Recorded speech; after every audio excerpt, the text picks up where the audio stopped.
Hello.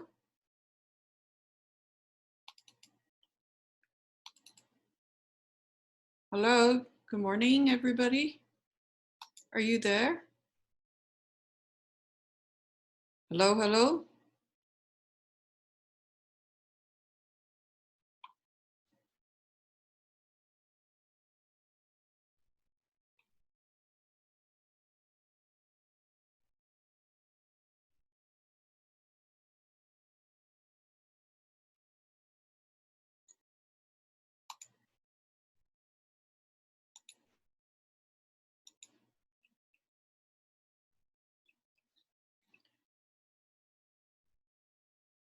Good morning, everybody. Are you here? Good morning.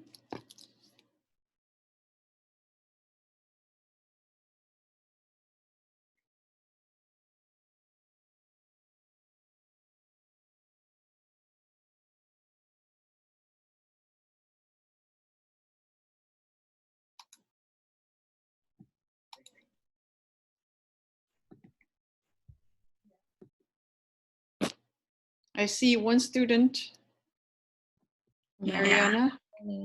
Good morning. Is everybody here yet? No, I only see the both of us. Hey, what's going on? Everybody quit? Maybe Trying to get. they can't find it. They can't find a. Or maybe they don't know, because I guess I was a little lost on Tuesday too with the code, because they probably don't know that there's 2 codes for each class. I'll send it to some people. Oh, are you saying the meeting ID number? Yeah. Oh yeah. Tuesday is one, and then Thursday is another one. Yeah. Yeah. Let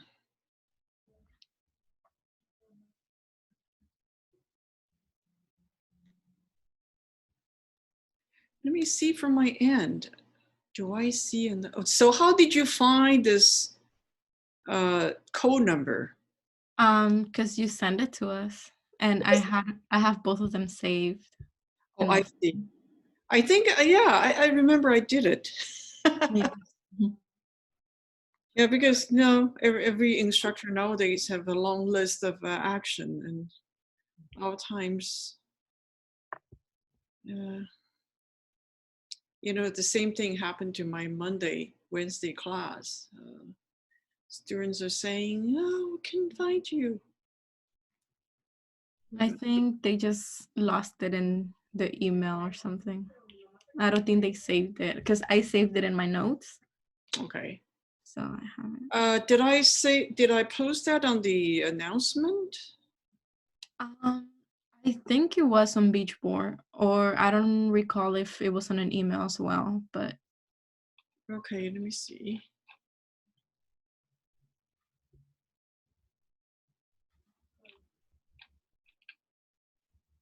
Are you able to see my screen? Not right now. What? What happened? I'm not sure. I was a moment ago, but it went away. Now I can. You know, I think I have a. I think I have an issue here. For some reason, our Zoom, it's either being attacked or something like that.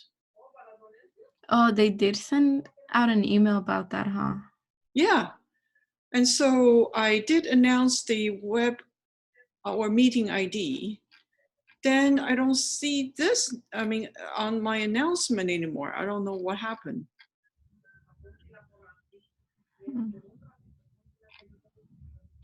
You know, I think there is a security issue. Seriously, there is.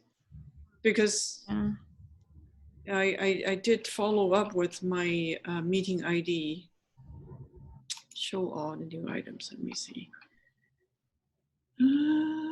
Gosh.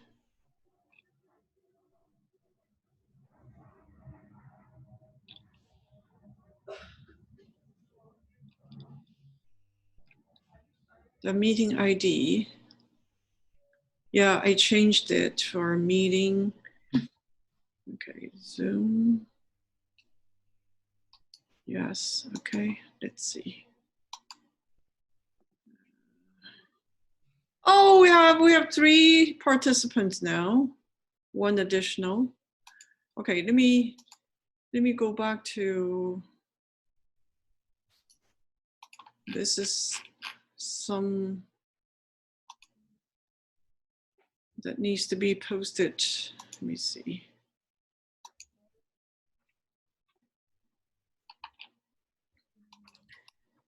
Now, who's the second student here? It's Carissa. Carissa, good morning. Good morning. I'm sorry, it took a while for me to find the ID. The meeting ID number? Yes. Is this the 927-977-376? Yes. Okay. Announcement. Are you able to see my screen now? Yeah. Yes.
Is this clear enough?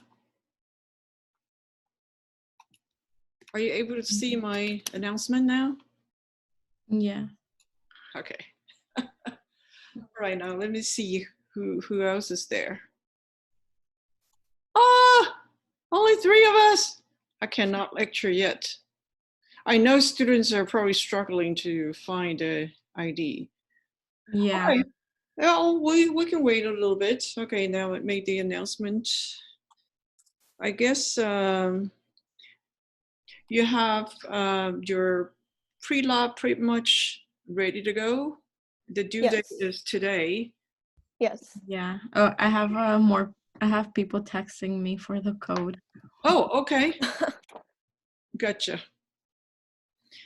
I think Andrew gave me an email saying we cannot find the code. And so if the question is not specific, I don't even know what code means. So I think he refers to this meeting ID now. Now I realize. Right. So we don't know when I reply back. What code? I leave a question mark there, and he didn't reply. So I thought the problem was fixed. You know what I mean? Right. We all run by this assumption now. It's a very odd situation. We can't see each other.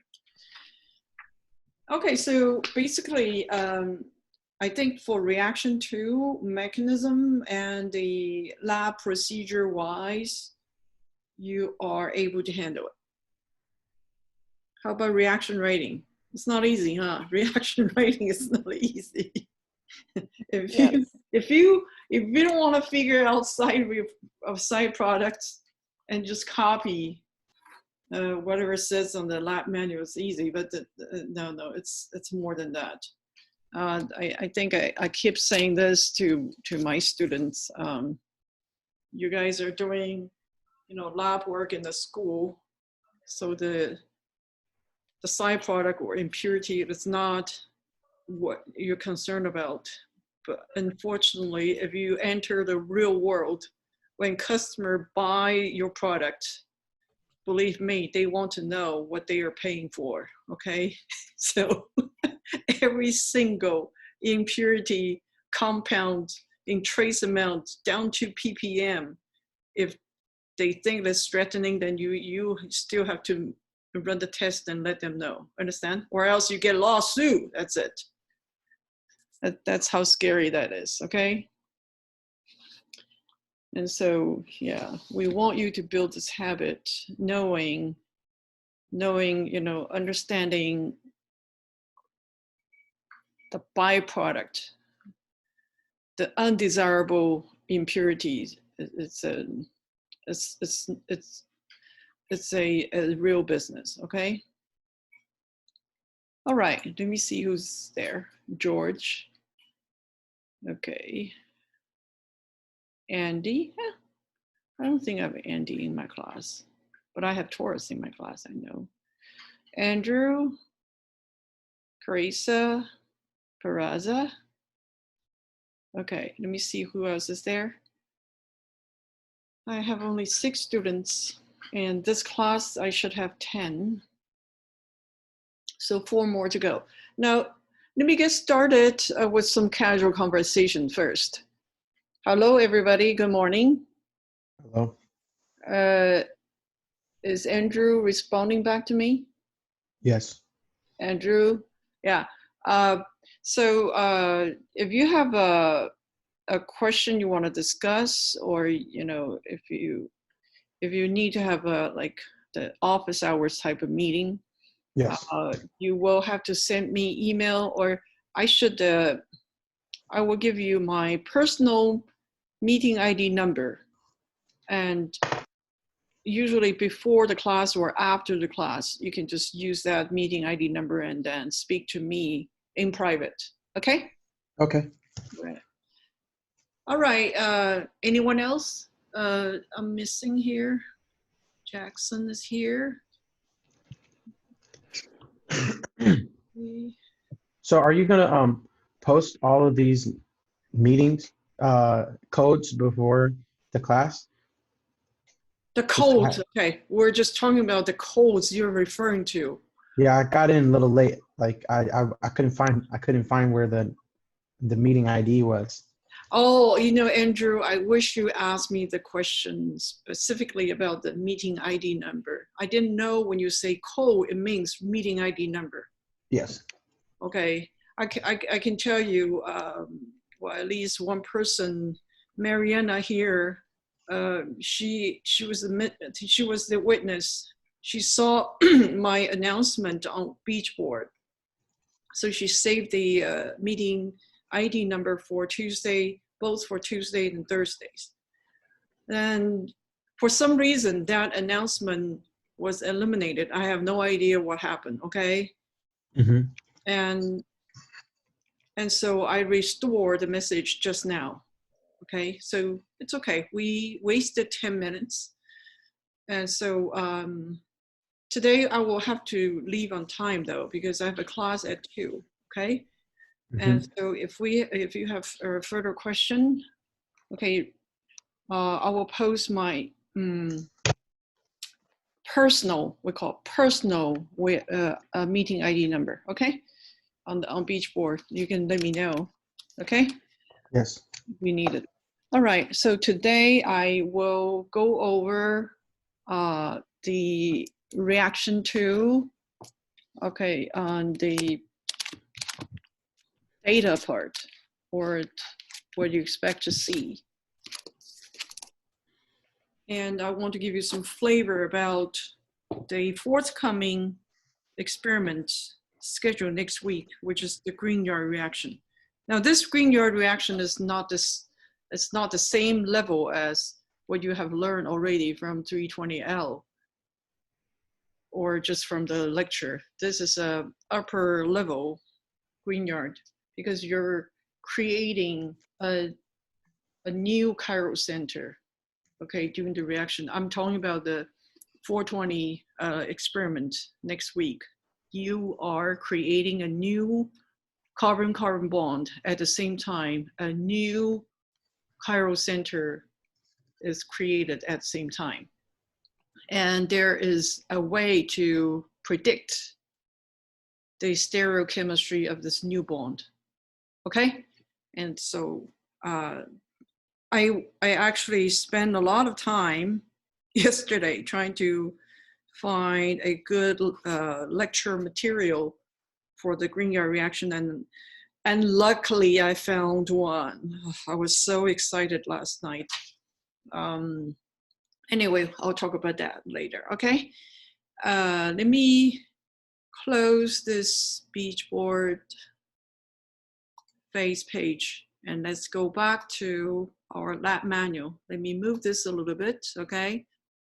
Okay, I have one student missing here. I don't know who that is. Okay, I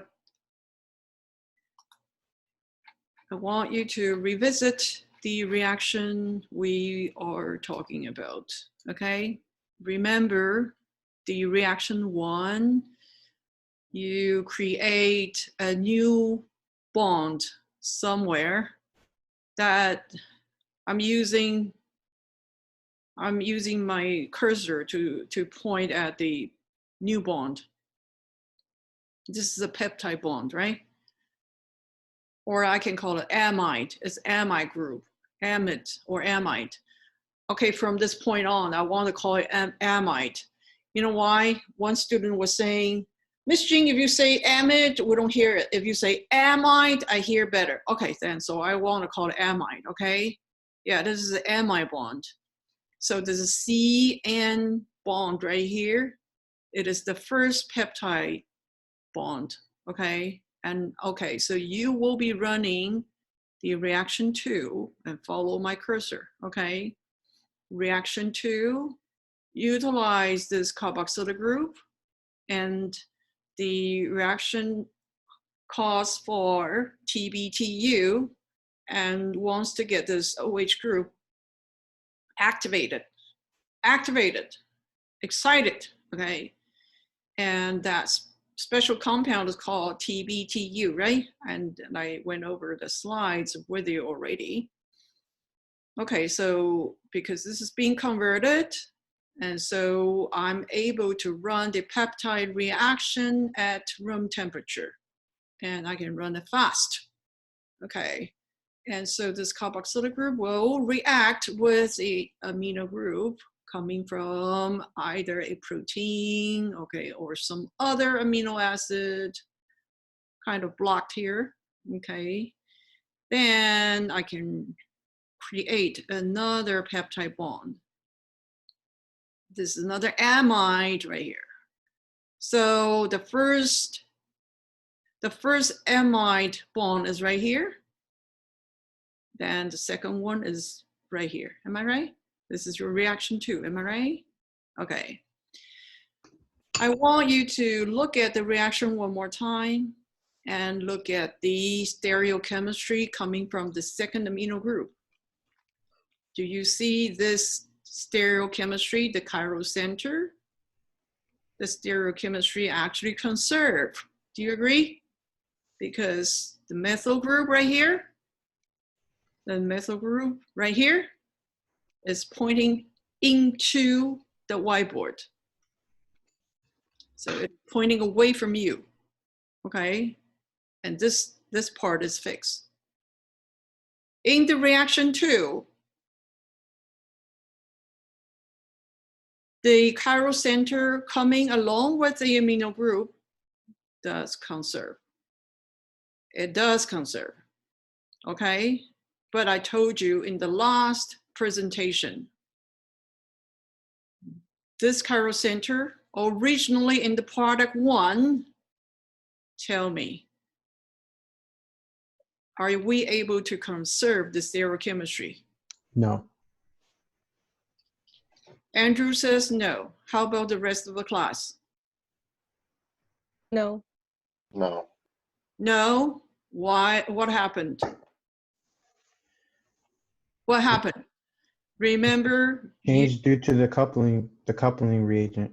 the coupling reagent and also the base. Remember the base that will be used to treat this carboxylic acid and make it carboxylate. Remember, you have to deprotonate this hydrogen. And when that happens, there is an enolate type of structure formed, okay? So it forms a sp2 hybridization. And then when the hydrogen enter back to the species, it has two choices. One coming from the top of the plan, trigonoplanar geometry, the other half, 50% of chance. The hydrogen can enter from the lower bottom part of the sp2 trigonoplanar. Am I right? Yeah. You remember that, right? So I said that again. I think I said that at least 5 to 10 times. Again and again. Reaction 2, you will lose the control on the stoichiometry. And that chiral center associated with your product 1. I'm talking about, this is called product 1. It is the reactant of product 2. The stereochemistry here, you lose control.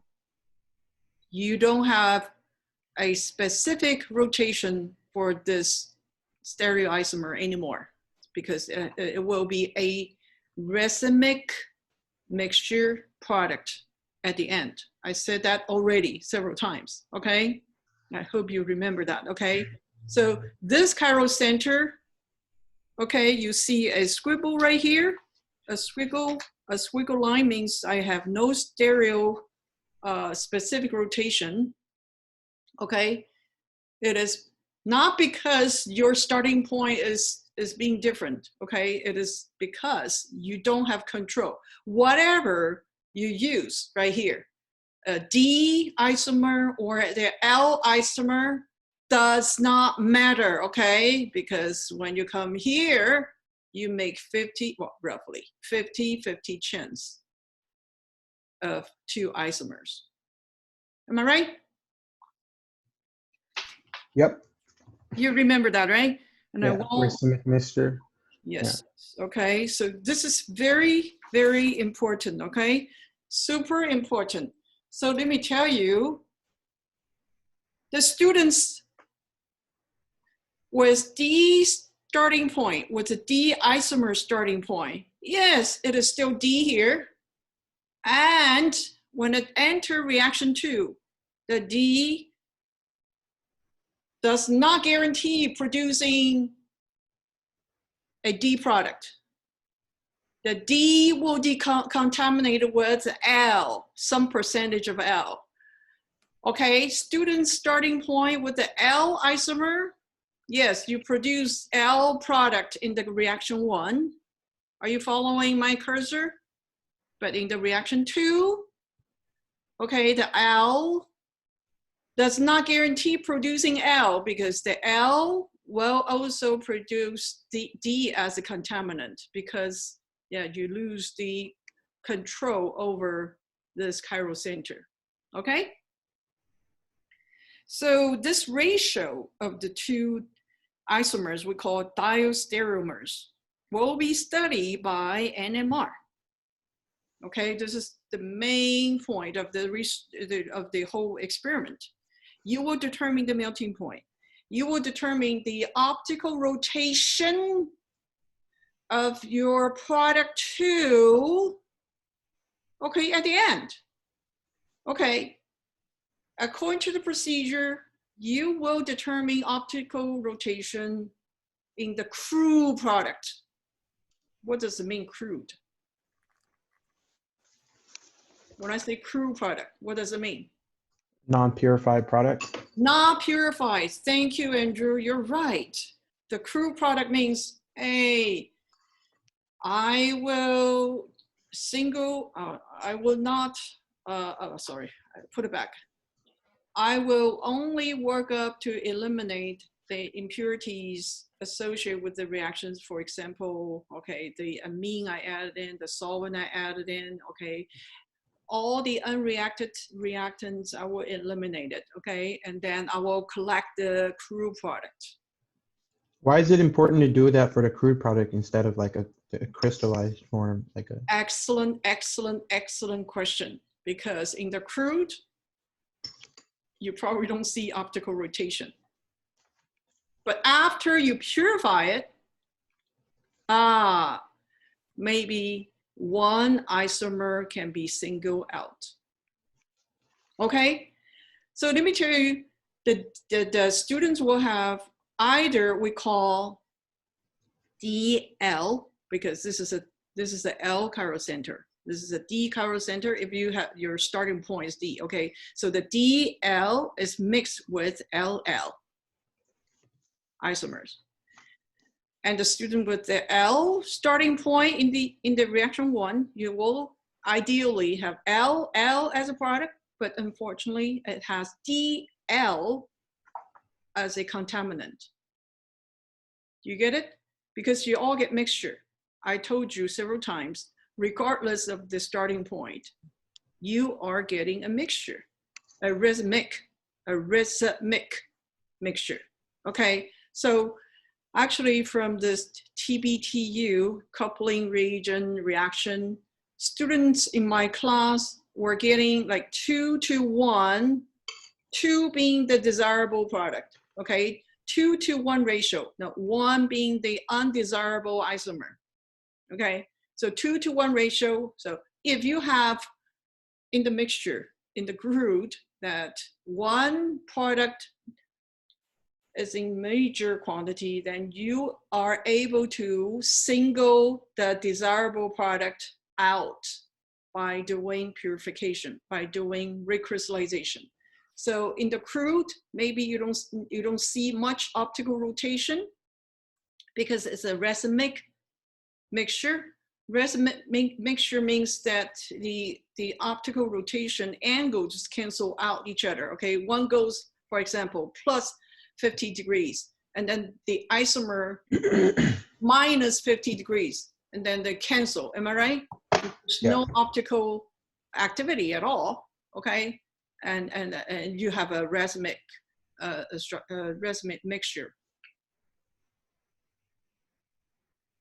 And if you purify it by eliminating one of the isomer, then the DL product will have its own optical rotation, okay, without being canceled by the isomer. So purification will actually increase the optical activity. Do you get it? Yeah. Okay, so here, doesn't matter what your starting point is, okay? You will get a mixture of the two, okay? And from my past experience, 2 to 1 ratio, and one student, I can tell you, even one student got like 5 to 1 ratio. 5 to 1, that is really, really surprising to me. Or really, you have the desirable product in major quantity. It really depends on the luck, okay? Please don't forget, we have this reaction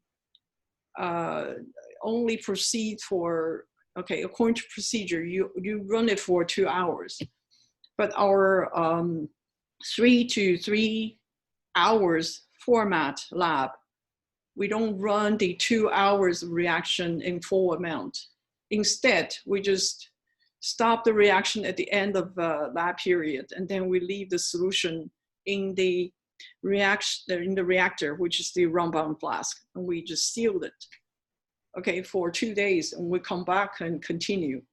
And so during that 2 days of storage, students were able to continue the reaction with some Brownian or diffusion rate. You know, even you don't stir it, okay, you let the solution stand together and at room temperature, the continued reaction can still produce the product, even you don't stir it. And then for some reason, we're able to get more desirable product, okay?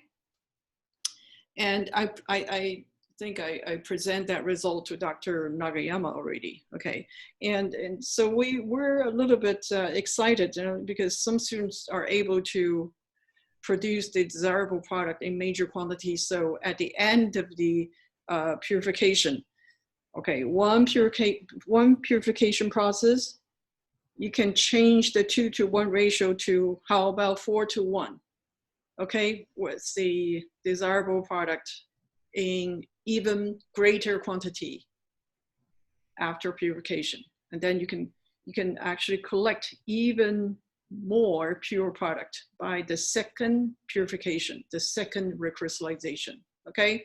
And we did that before, I can tell you. And actually the literature provides you the optical rotation of the, right here, let me show you. This literature right here give you the specific rotation, okay, with this pure LL or pure DL is coming from multiple recrystallization process. Understand?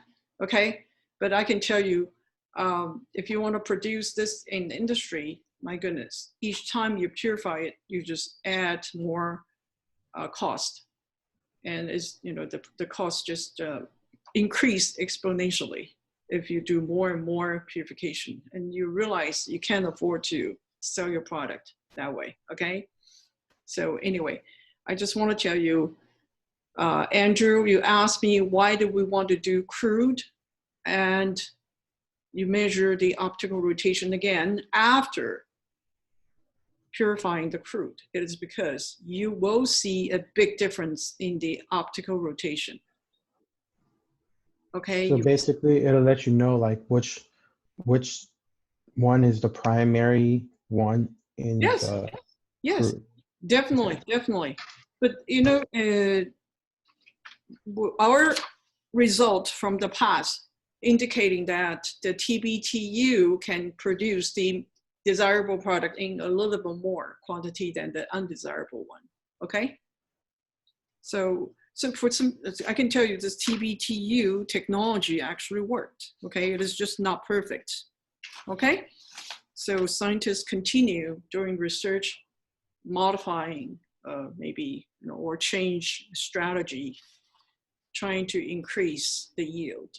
Okay, all right, so I think I'm done with reviewing the purpose of doing the reaction 2. And I want to go back to this reaction scheme one more time, okay? Okay. It doesn't matter what your starting point is, okay? You get mixture, okay? And I want you to also pay attention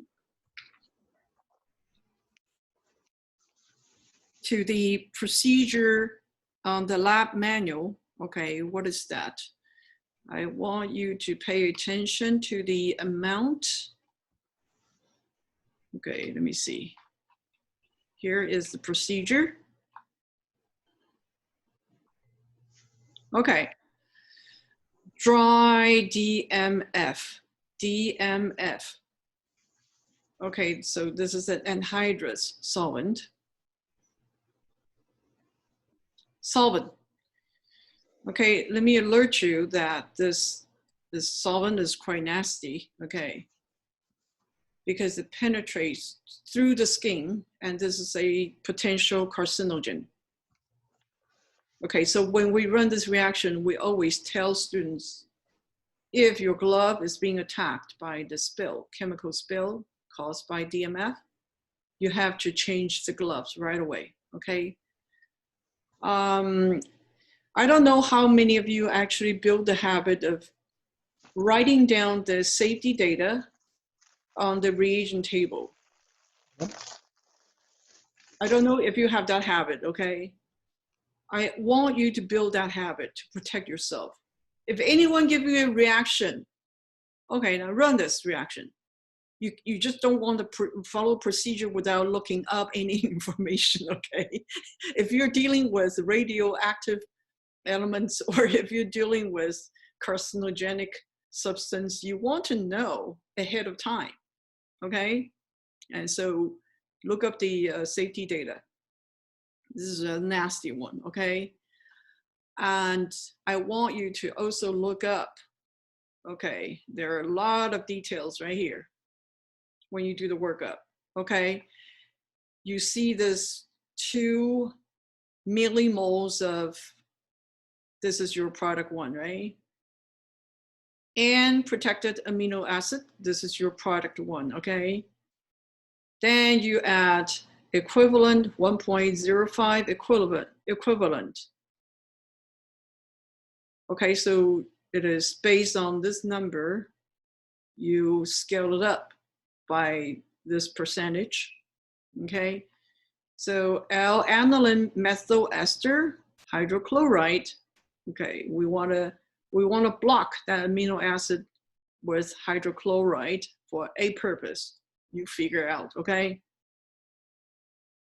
And look at this, 4 millimoles, okay? You have to figure out why we want 4 millimoles. Why not 2? Miss Jean, the reaction says it is 1-to-1 ratio, okay, right here. So I use 1 mole here, and then I use 1.05 moles right here.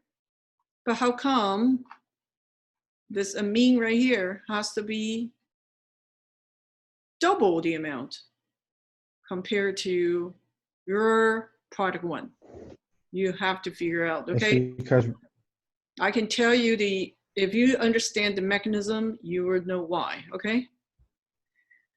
And then you add TBTU, okay, well, my goodness, it is like equivalent, yeah, the same, similar mole amount compared to your reactant, okay?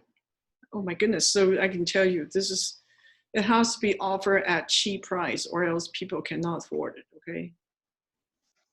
All right, then you throw the mixture into a separatory funnel. When you use a separatory funnel, you know you're trying to separate organic phase from the aqueous phase, am I right? Or you will find your product distributing between 2 different phases. Now this time you're introducing a new solvent. Okay, so tell me what happened, okay? What is on top, what is on the bottom, and what layer do you want to save for product? And what do you have in each phase? What do you have? This is the flow chart, right? Then you add HCl, hydrochloric acid. When I say N right here, because it's a single proton, or we call monoproton acid. 1M means 1M. Nancy and Mary, same number. Okay, we're not dealing with sulfuric acid. Okay? Okay, and then you add this. There has to be a purpose, right? Every time you introduce something, there is a purpose. Can you figure out yourself, okay? In this reaction, it's very obvious, okay? I keep saying, hey, there's a reason why this compound is added. Okay, you want to look at this, okay? There is some amine right here, so you know there's got to be something associated with that amine, or yeah, I'm trying to get rid of something or protonate something, okay? All right, go ahead and dry the organic layer. Okay, so this is pretty common. And then I want you to see the crude dipeptide. Now you have 2 peptide bonds. Should form crystallize. Okay, then you will submit your NMR of the crude product. We want you to submit NMR because we want you to see the DL product as long as the LL product. Can you make a big circle right here with the color pencil? The crude is a mixture. The crude is a mixture. And the crude contains contaminant, but this contaminant amount can be quantified, okay? In other words, we know DL product, the DL product. Okay, so what does it mean, DL? One more time.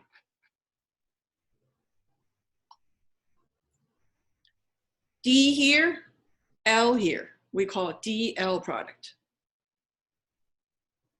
L here and L here, we call LL product, okay? And you know your DL will be mixed with LL, and then the LL will be mixed with DL as a contamination. And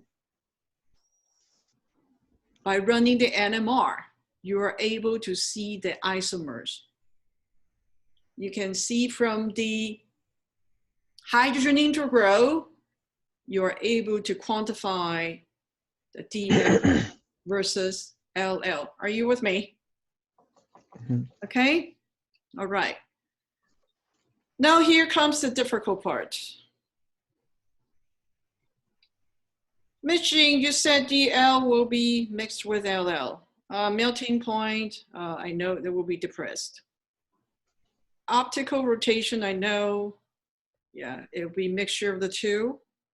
It's probably in between, yeah, okay. And you probably don't see anything, okay. And I want to show you this NMR spectrum, okay.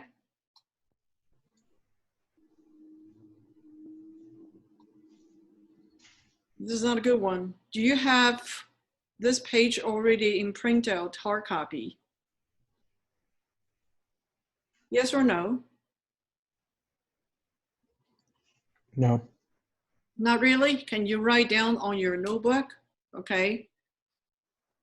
This is the NMR of the LL product. So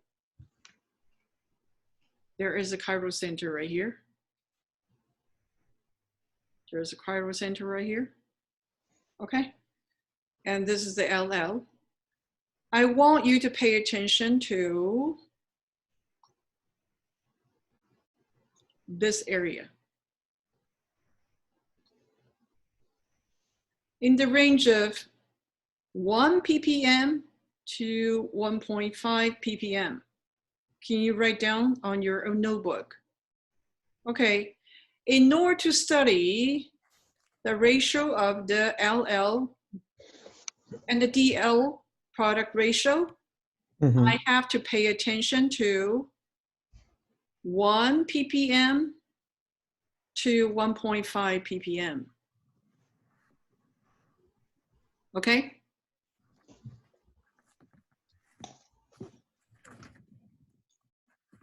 What is that ppm range for? I have to go back again. I'm sorry because our spectrum is not perfect, okay? I just have to ask you to put up with it. One more time. Didn't I just show you the NMR of the LL? Okay. And I ask you to pay attention to the range of the ppm. What is that again? 1 to 1.5. It is between 1 to 1.5, right? Yeah. Okay. I want to show you. It is this methyl group that will give rise to peak in that range. Are you with me? So what is that range? This is like a terminal methyl group, right? So where does terminal methyl group appear at on NMR spectrum? In the range of 1, 1.1, 1.2, am I right? Mhm. Okay. All right, now tell me, what is your prediction of this methyl group in terms of multiplicity? In other words, what do you see in the splitting pattern? When I say multiplicity, means splitting pattern. This methyl group right here, Is it supposed to be singlet, doublet, triplet, quartet, quintet? Doublet? Doublet maybe? Doublet? How many people say doublet? Andrew, I see you're answering my question, doublet. How many people say this is a doublet? Can you concur? I agree. You agree? I agree. Thank you. You're right. This methyl group will present as a doublet. Why is that? Because this methyl group has only one neighboring hydrogen right here, right? Yeah. Can you, yeah, write on your lab manual, there is a hydrogen here. This is my very precious neighboring hydrogen. Okay, the only neighbor I have. And I can tell you the reason we run after this methyl group and it's a doublet is because the DL stereoisomer and then the LL stereoisomer will be significantly different in the chemical shift for this particular methyl group. Everything else, they overlap, and they overlap tremendously and make it quite messy. So I want to use only methyl group because they are actually more distinguished, okay? When we run the NMR, okay? All right, so let's go back to the spectrum. Do I see a doublet right here? Around to 1 to 1.5, do you see that? Is this a doublet, ladies and gentlemen? It is. Yes, yes. What is the hydrogen integral? 2.03. It's about 3, am I right? Okay, so this is referring to the product, which is the LL stereoisomer or diastereomer, okay, means the same thing. Right here, we have the DL. Do you see right here? It is a D. Are you following my cursor or my little hand? The DL. The DL will also give you a doublet, but it's closer to 1 right here. Do you see also a doublet right here? Okay. Is this about 3? Yes, it is 3. Okay. And let me tell you, based on Miss Jean's experience, okay, we run crude. Yes, we run the crude product. And it's a mixture of the 2 isomers. And we found, yes, this methyl group, they're quite far apart on the NMR spectrum, but everything else, if on a very good sunny day, we're able to see 2 sets sitting apart. Oh, for example, this methyl group on the ester functional group. This methyl group supposed to be a singlet, am I right? Yeah. It's supposed to be a singlet. Hello, everybody? Yeah. Yeah, singlet, because there's no neighbor. A singlet. This is in the range of 4 ppm, okay? So on a sunny day, in some of our students' data, in the crude product, which is a mixture, we're able to see that 2 peak. Yeah, we see 2 peaks, okay? But it really depends on the concentration and etc. Sometimes they merge together. So this is why we don't want to go after other hydrogens. Understand? Okay. Mm-hmm. Are you still there? Yeah. Are you taking the notes? Yeah. All right. Once again, the LL product will give you a doublet in the range of how about 1.4. And the DL is closer to the reference point. So in the range of 1.2 ppm. Okay? Mm-hmm. So scientists are able to run after this methyl group to find the ratio of the 2 isomers, okay? Find the ratio. Okay, in other words, if you see a doublet, let me give you a question, okay? See if you are able to follow my lecture. The gentleman's cooking in the kitchen right now. I'm sitting in the kitchen, I'm sorry, so a little bit of noise here, okay?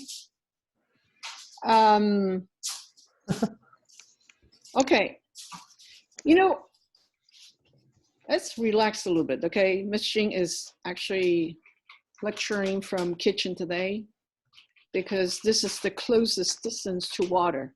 Because a lot of times I need to drink water, okay? And I can tell you last lecture, the gardener rang the doorbell. Oh gosh, so I lecture from my home office. I have to walk and going back and forth. My goodness, it took a long time, okay? So I decided to lecture close to my front door and close to water. So I'm in the kitchen now, okay? All right, now follow me. I want to give you a question, okay? If at 1.4 ppm, my hydrogen integral is 1, and at 1.2 ppm, my hydrogen integral is 0.4. Tell me, what is the ratio of LL and DL? Can you say it again? Okay. I want to give you a bonus point, okay? So pay attention to this question. At 1.4 ppm, I see a doublet. At 1.2 ppm, I saw another doublet. And if I look at the hydrogen integral, that 1.4 ppm gave me integral of 1. At 1.2 ppm, the hydrogen integral is 0.4. Tell me, what is the ratio of the isomers? Is it 2 to 1? Yeah. It should be 2 to 1. 2 to 1? Yeah, because 1.2 I want a more accurate number. Yeah. One more time. Hydrogen integral of 1 at 1.4, 0.4 at 1.2. Can someone give me a perfect answer? 2.5, like 5 to 2. 5. No. Let me see. Is it not 5 to 2? Yeah, it is 5 to 2. Yeah. It is 5 to 2. Yeah. Or can I say this is 2.5? 2.5. Yeah, okay, cool. Yes. I can tell you, this is the class average of my 2019 spring semester. Okay? If the students start out with the L starting point, this is it. I'm not joking. 2.5 to 1, my class average. And I'm pretty sure if I run the same reaction this year, you will give me class average of roughly 2 to 1, okay? Thank you. So who gets the credit? Who says 2.5 to 1 the first? George. George, said it first. George, I'll give you 1 point, okay? Thanks. All right. Okay, Ms. Jing is doing this bonus point opportunity because I know a lot of you have great potential. I want to reward you, okay? I know a lot of times your test score probably not as good as how much your knowledge you have in your head. So I'm trying to help, okay? All right. Am I done now? Not really. I want to continue, okay? Okay, now look at product number 2. Can someone give me a quick answer? Whoever gets the answer, I'll give you 1 point, okay? How many different kind of hydrogens are here?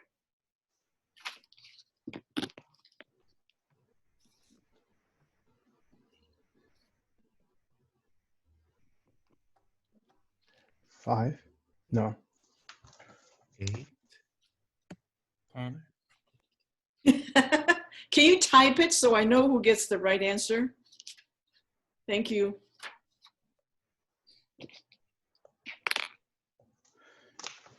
Yeah.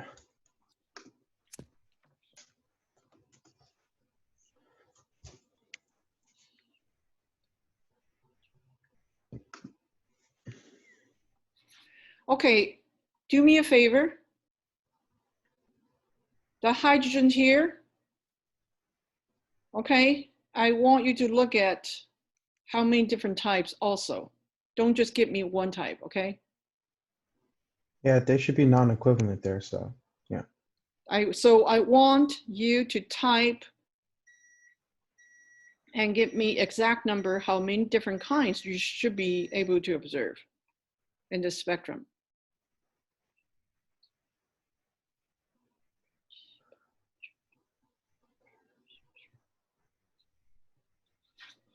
Let me see your answer, okay? More.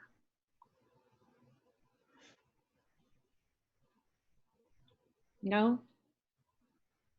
Not 10, not 11, not 9. But good try.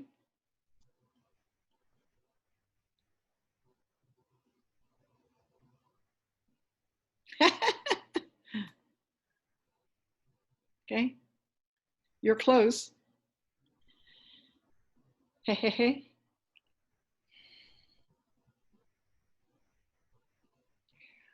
Let me tell you, I would really want to reward you with a bonus because it really takes extra knowledge. Well, I shouldn't say extra. I should say you have to really pay attention to the chiral center, okay? Let me get some water.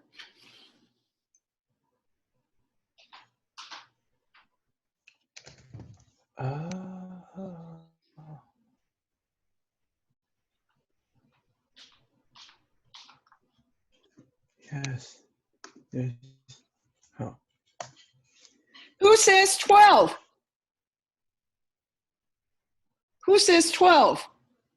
I did. And Andrew. George, you got this.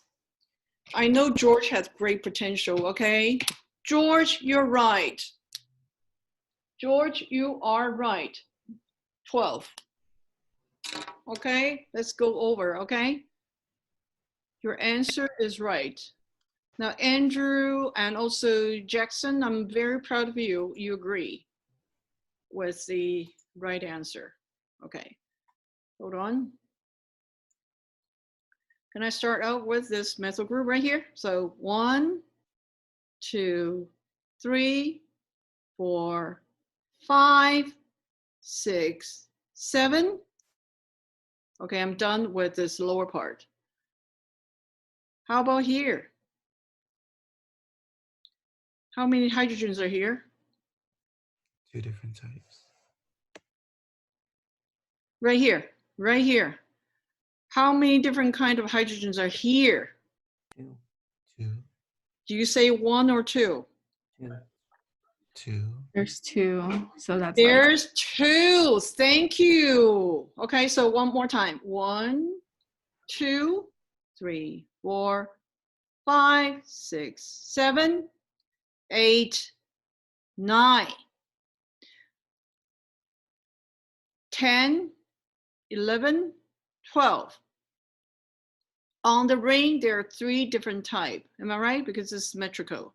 So the answer is 12. Why are they different? Can someone tell me why?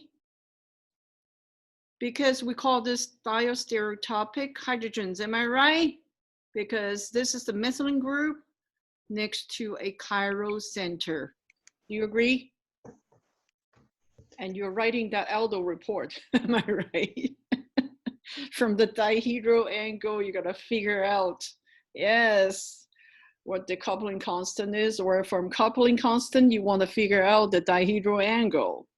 That's it, okay? This is the methylene group next to the chiral center. They are not equivalent, okay? Depending on the conformation, depending on the rotation of the single bond, or depending on the resultant dihedral angles. Am I right? Hey, are you being enlightened? Can you respond?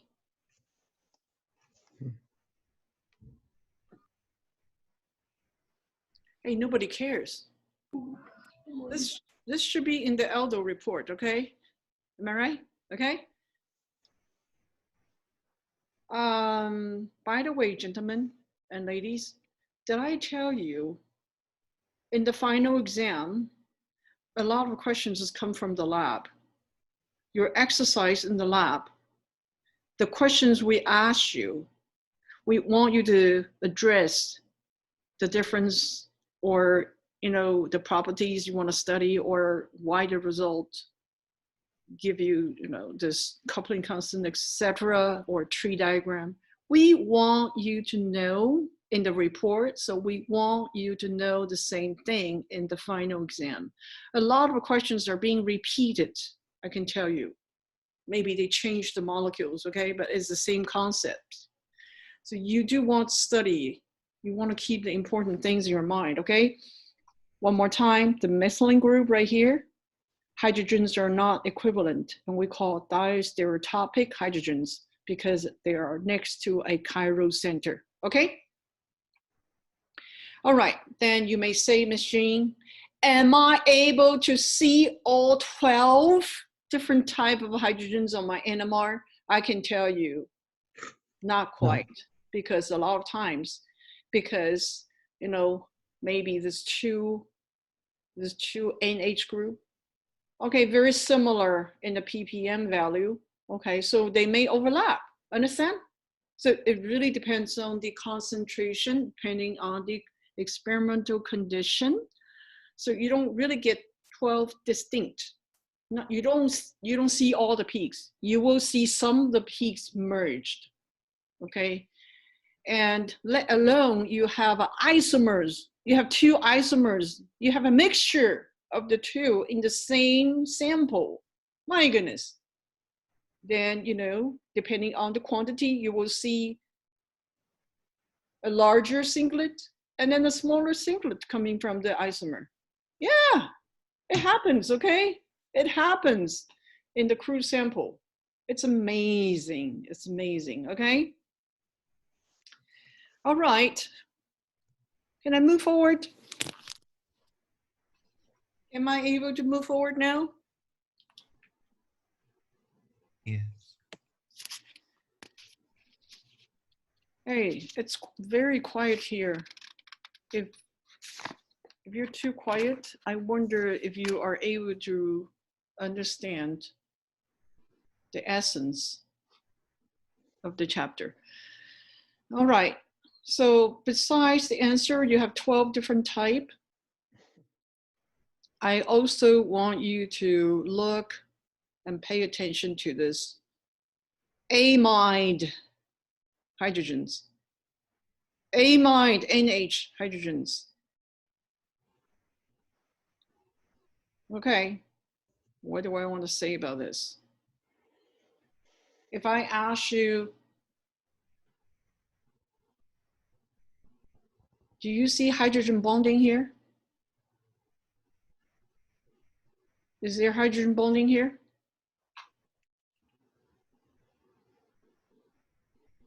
Is this NH group capable of forming hydrogen bonding network? You have your marker on the oxygen, Yeah, because like on a carbonyl, right? I want to clear my way. I want you to see this NH. Are they hydrogen bonding related? Just say yes or no. This is a true and false. Yes. Yes. Thank you. Yes, it is hydrogen bonding, okay?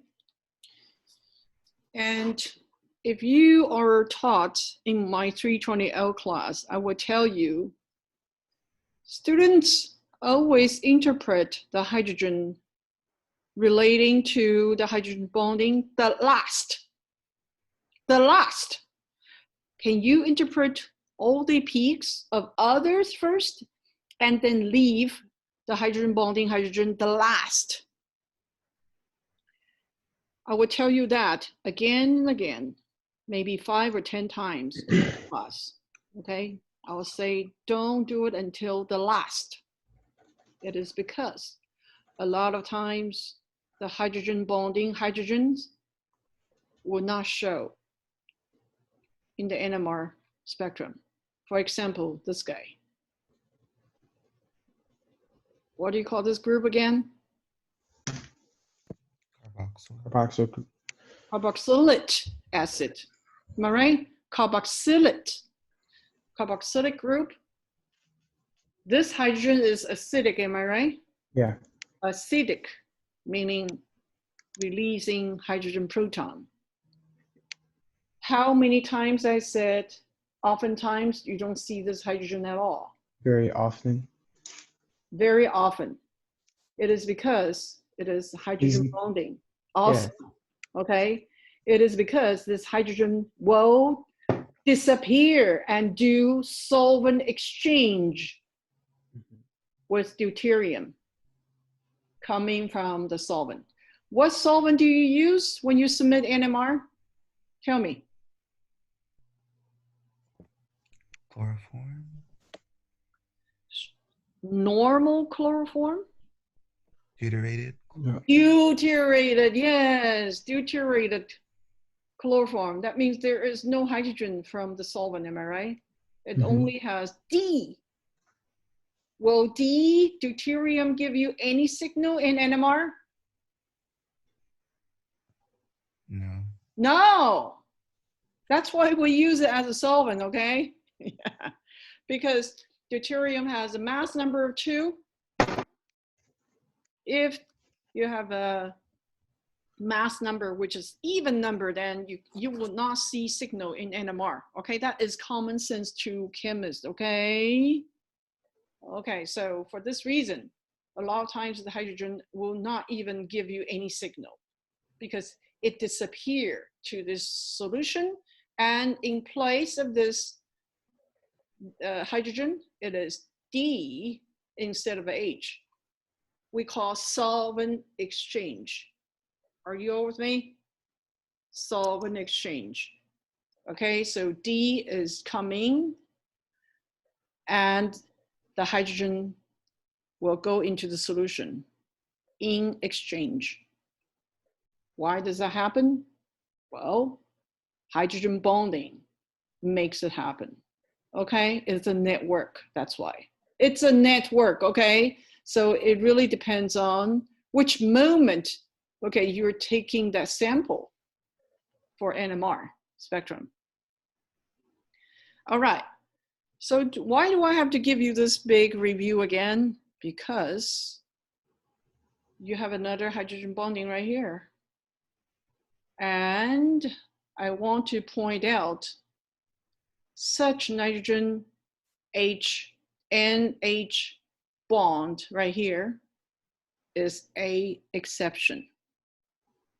The amide NH, this kind of a hydrogen,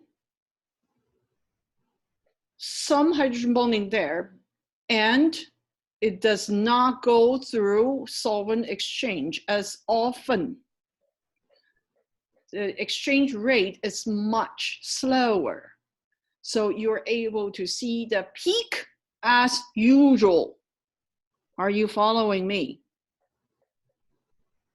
Okay, so this hydrogen bonding, usually you don't need to worry about coupling, but amide is exception.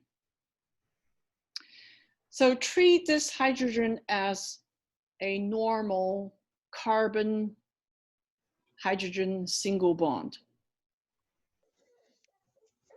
One more time.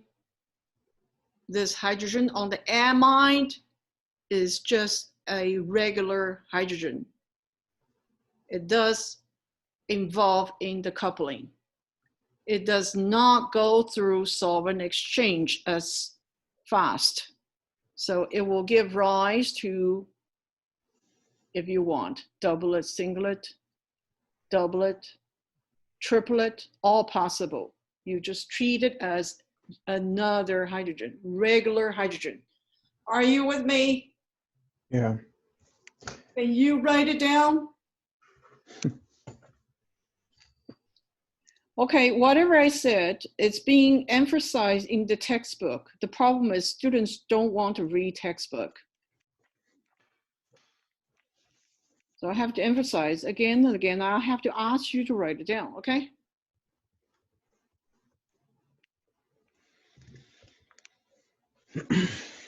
So amide NH will give you coupling constant 0 to 7 hertz. Okay, and the regular hydrogens give you coupling constant in the range of 7 also. So oftentimes, yeah, you will see coupling with neighboring hydrogen, and this is just a regular hydrogen. Okay, am I done? Yeah, for the amide NH, I think I have emphasized enough. Are you all okay? Are you all taking notes? It's so quiet here, I'm scared.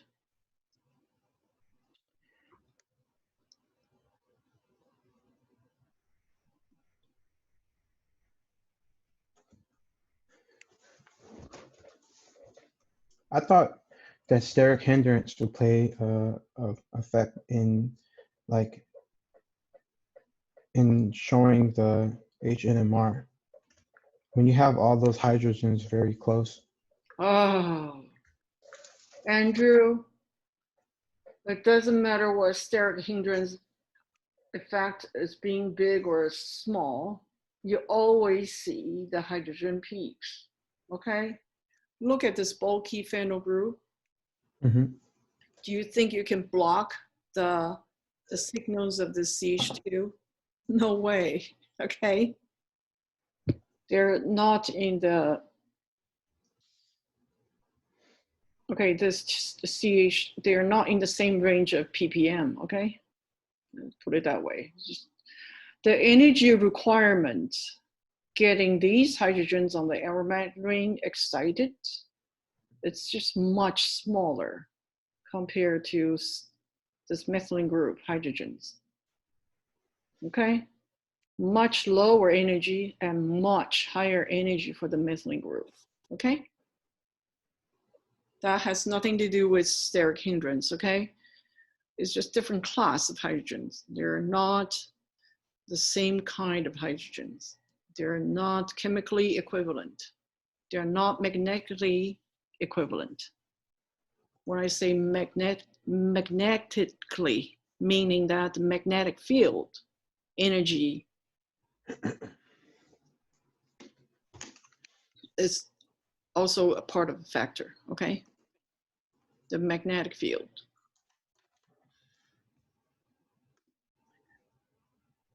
I don't need to get into too much on physics, okay? I'm a P chemist. I can understand this phenomenon without any problem, but I don't think our chemistry major need to bother, okay?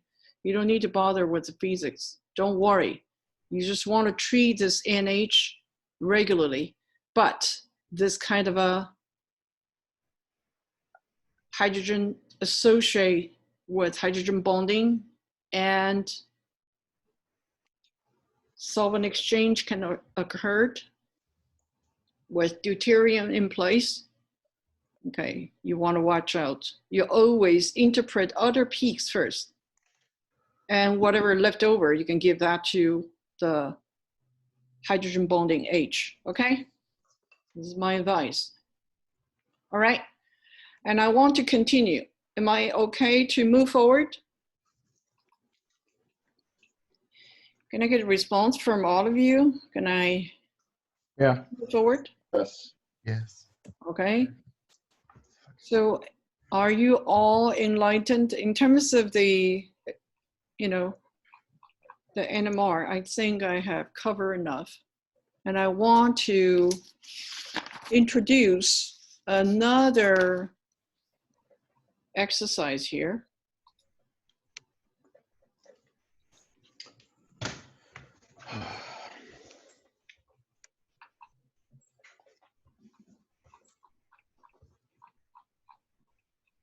Okay, this is actually located at the last page. Yeah, this is the last page of this chapter. And I want you to see this dipeptide. Wait a minute, who's typing this? It's not A here, it's dipeptide. COSY. For the LL isomer, diastereomer is the right term. The LL diastereomer, COSY. I want to show you COSY spectrum today. And I think I can just spend 5 to 10 minutes. I can close the deal for today. COSY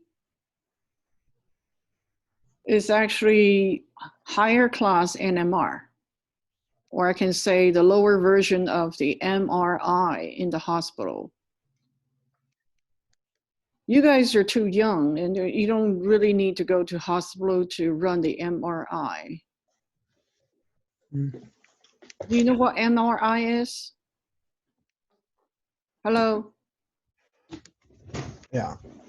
It is NMR, I can tell you. If you go to hospital, you ask MRI, and they will tell you it is the imaging center, okay? And actually all chemists would know MRI means NMR, okay? But MRI in the hospital is a 3-dimensional NMR. We are giving you the 2-dimensional NMR today, okay?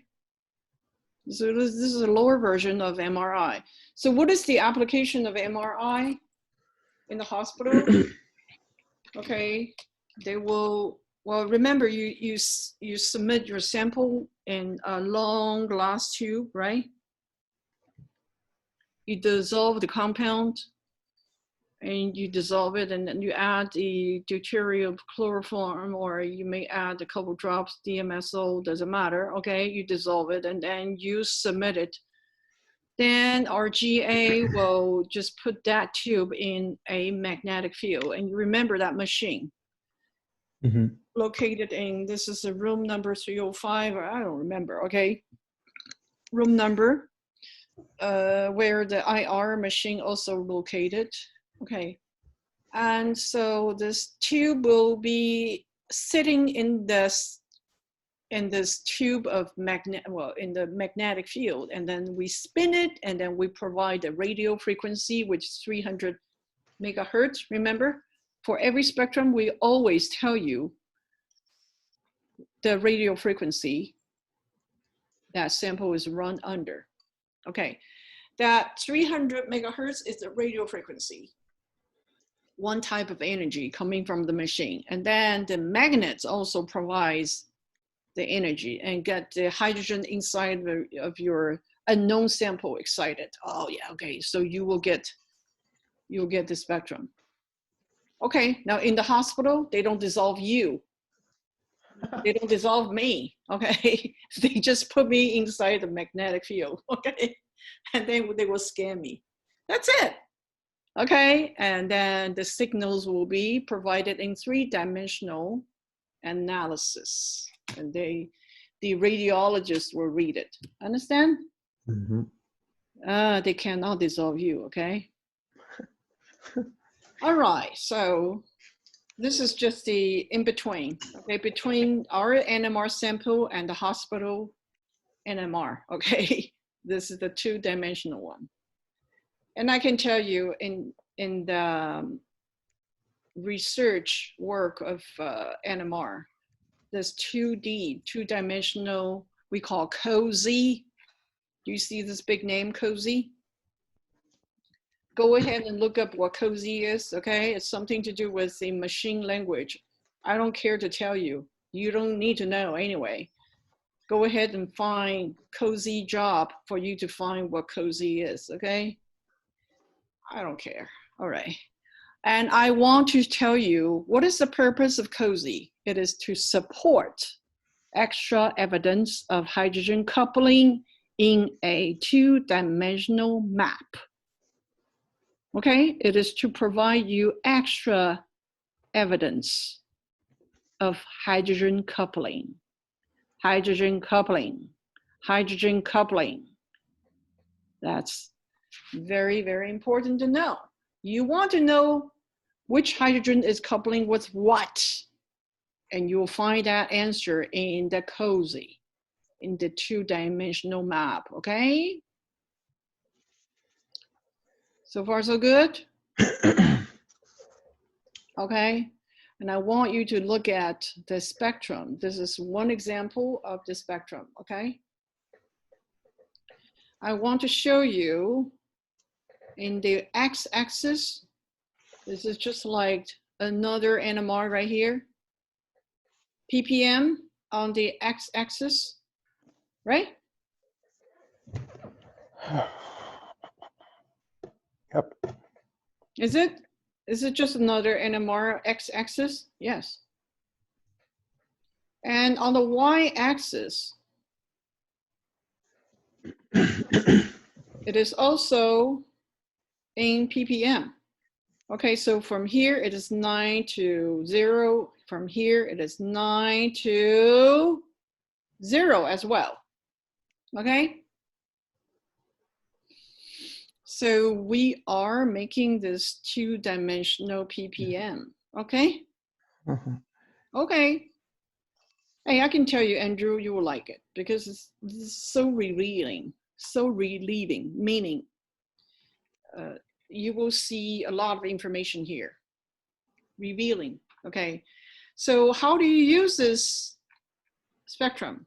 All you have to do is connect, okay, from this origin right here to another origin right here. Diagonal line. Can you use your pencil and draw this line across? Okay, from origin to another origin right here. Draw a line across. You will look at the NMR spectrum now at this diagonal line.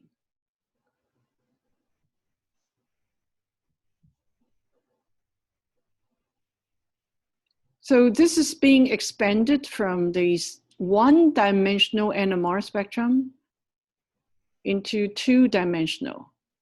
My y-axis is also ppm. I just want to view the signals across this way. So far, so good? Because I can tell you more about the hydrogen coupling from this two-dimensional map. What is the purpose again? It is okay. to show you So hydrogen coupling, okay? you drew the line so you can divide it into equal halves? Yes, okay. And I can tell you, you will see symmetry as well, okay? I cannot give you a good image from, this is from the lab manual, okay? We didn't have a perfect spectrum here, but the message is there, okay? Okay, so I want you to look at the peaks this way in terms of spots. Okay, follow me then. Ladies and gentlemen, follow me. Do you see a big stain right here? A spot right here? This is on the diagonal line, right? It is telling you at 3 ppm, I do see a peak. Do you see that right here? It's at 3 ppm. So here it's also 3 ppm. So it is telling me at 3 ppm, I have a peak. Okay. And that hydrogen peak is coupled with another hydrogen, right? Some neighboring hydrogen. So which neighboring hydrogen? You only need to do this. You can go either up or down, okay? If you see another peak here, it will tell you this peak is actually coupling with this peak. That's all. So the 3 ppm peak is now coupling with what? A peak at 4.5 ppm, am I right? Mm-hmm. All you have to do is go up and down. You will see, yeah, there is another stain. If you don't see another stain here, that means I'm not coupling with other. I'm only coupling with this 4.5 peak. Okay, this gentleman in my house is heating. They're not cooking, just heating, okay? So it won't be too bad. All right. So can you all tell me, are you supposed to see the same thing for the 4.5 peak? The answer is yes. Go ahead. Come here. Right here. This is 4.5 peak. The 4.5 ppm peak. If you don't believe it, you find it here, 4.5 ppm. Your internet, okay.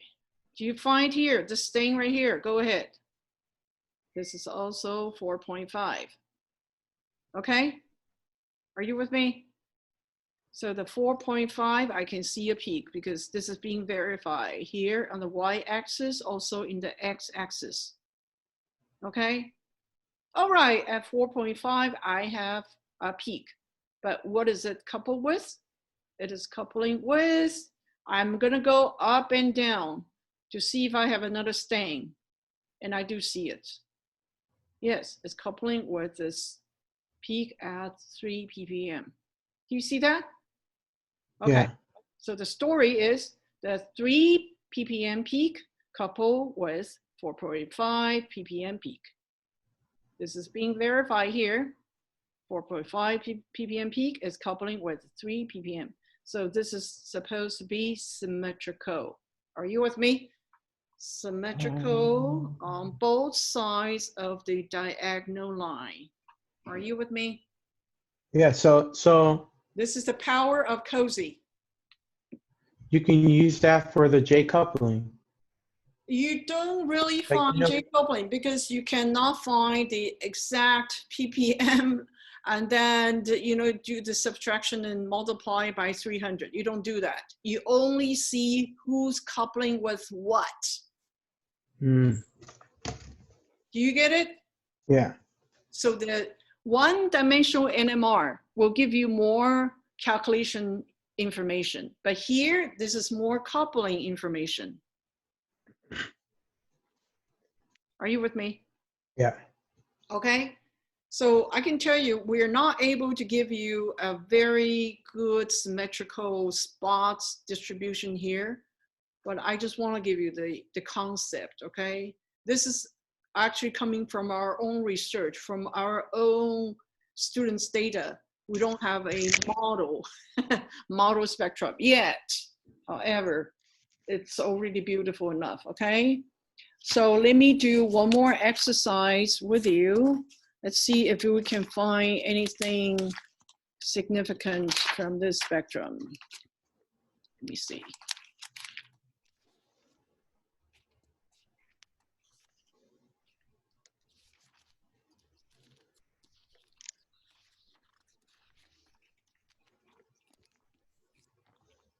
Are you able to spot something symmetrical yourself? If you look, I will give you a bonus point, okay, if you're able to do that, because I already found it.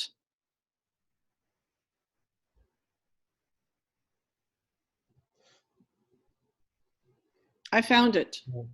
Are you able to find it? Right there. Let me see.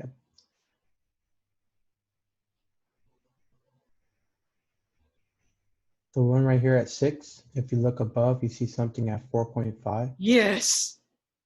Yes, you're right. You find that, but I think at 4.5, right here, are you able to see the 6?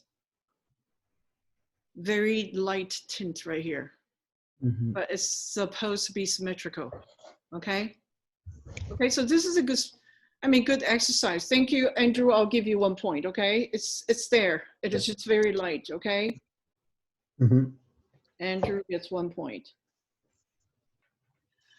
Okay, now, ladies and gentlemen, are you able to follow my lecture today and learn something?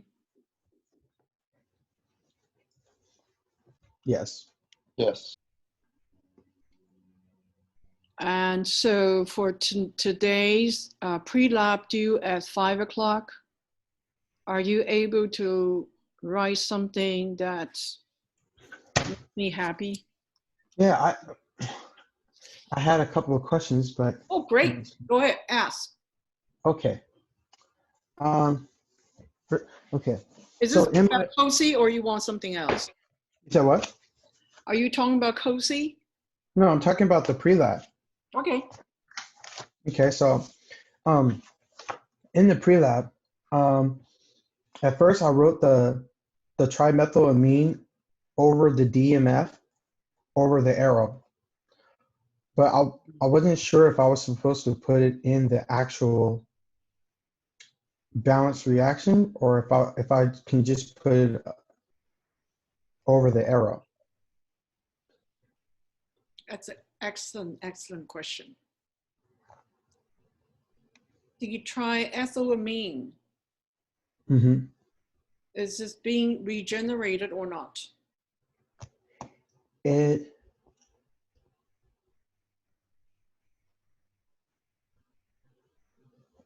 think it is. Yeah. No. Andrew, you asked a really good question, and I want to give you 1 point. Can someone tell Andrew? I want to give the students, whoever can provide the answer.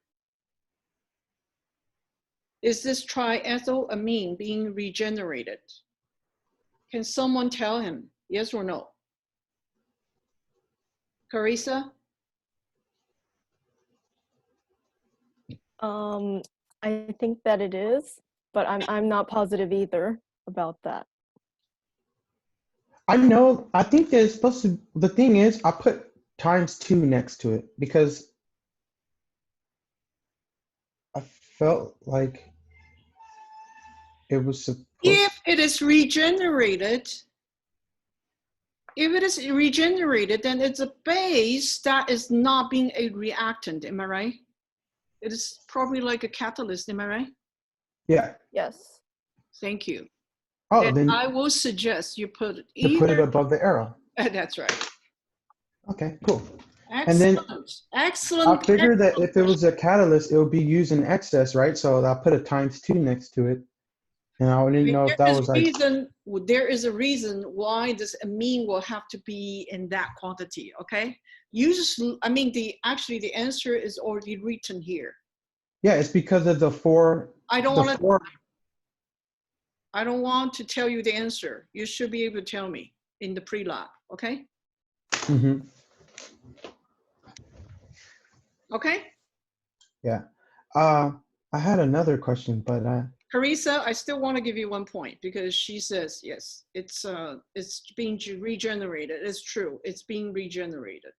Okay, thank you. Remember, I gave you the lecture and I gave you a human analogy right there. I said, a base is there, and you know this carboxylic acid here is an acid and the base is there. So acid and base, there is a fatal attraction, just like a man and a woman. Oh, the marriage and divorce analogy. That's right. Yes, I They got remember that. married. They are so attractive to each other, but they get divorced right away. That is exactly what happened to the base and acid, conjugate base, conjugate acid business, okay? It's come and go, all right? I hate to use this human analogy, but it's so true. No, it's very helpful. Thank you. Yeah, You know, it when is. I lecture chemistry, I always use human analogy and students just love it, okay? It helps. Yes, I can tell you they can register a message much better, but I don't mean to offend anyone, okay? Sorry. Okay, so Andrew, any other question? That was a very good question, okay? Where do Thank you you. put that amine? Because it is not a reactant.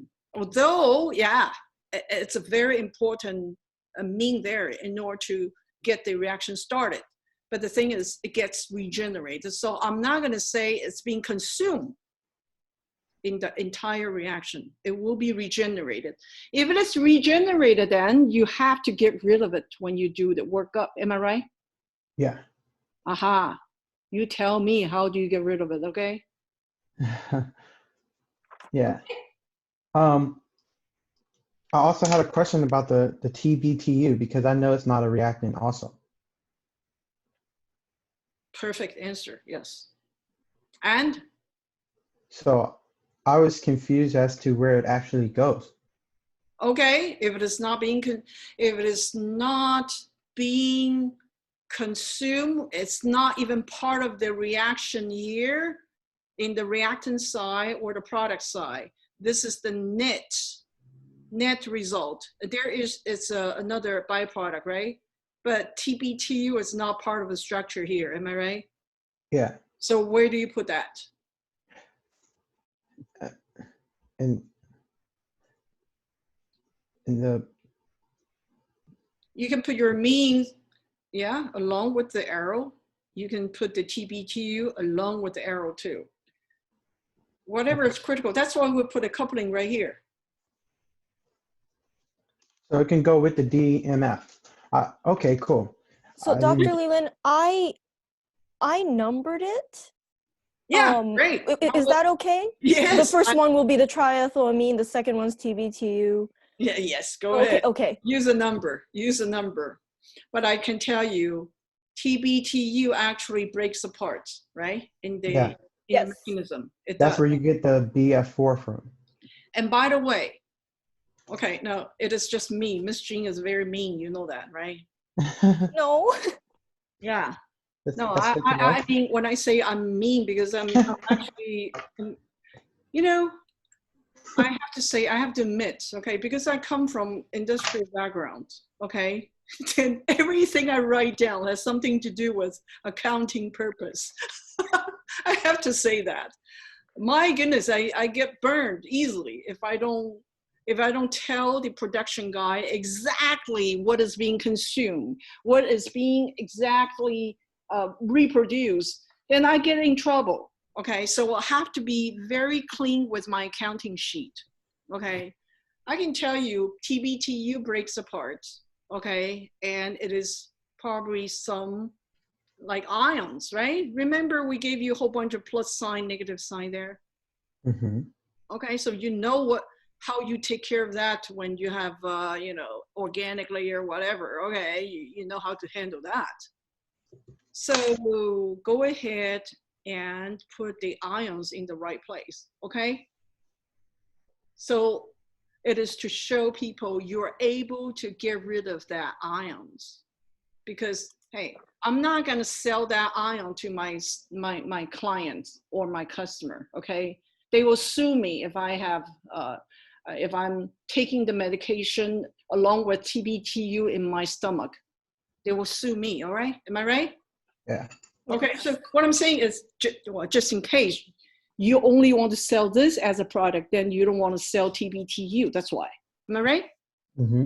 So I kept saying this again and again.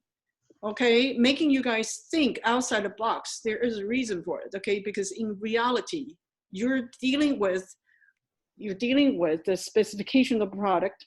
You're dealing with how potentially the customer can sue you. Okay, if you don't take care of the impurities, if you don't take care of the byproducts. I can guarantee people will like to see you in court. If you work for 3M, they want to sue 3M. If you work for Procter & Gamble, they will sue Procter & Gamble because they are deep pocket. Understand? Yes. Yeah. Thank you. Well, my purification flowchart is actually 2 pages, and I'm trying to reduce it. Thank you. It is supposed to be a big, long one. Yes. Okay, cool. Yeah. But the problem is, I don't understand why HCl, and unless that's the reason why we're using that to get rid of the triethylamine. But I don't understand. I have to zip my mouth, okay? Well, Andrew, can I say something? I zip my mouth. You can go ahead. Go ahead, talk. For my flowchart, that is what I put for the HCl. I'm not positive either, but I'm just putting it out there that's what I included on my flowchart. Yeah, I just don't understand why though. Like it's bugging. I like looked up several different things. I have like ideas that I wrote down. Like got a couple hypotheses. Thank you. But Thank I'm you. not sure if it's. You're thinking along the right direction, okay? Can you just like give me your brain and then like switch brains?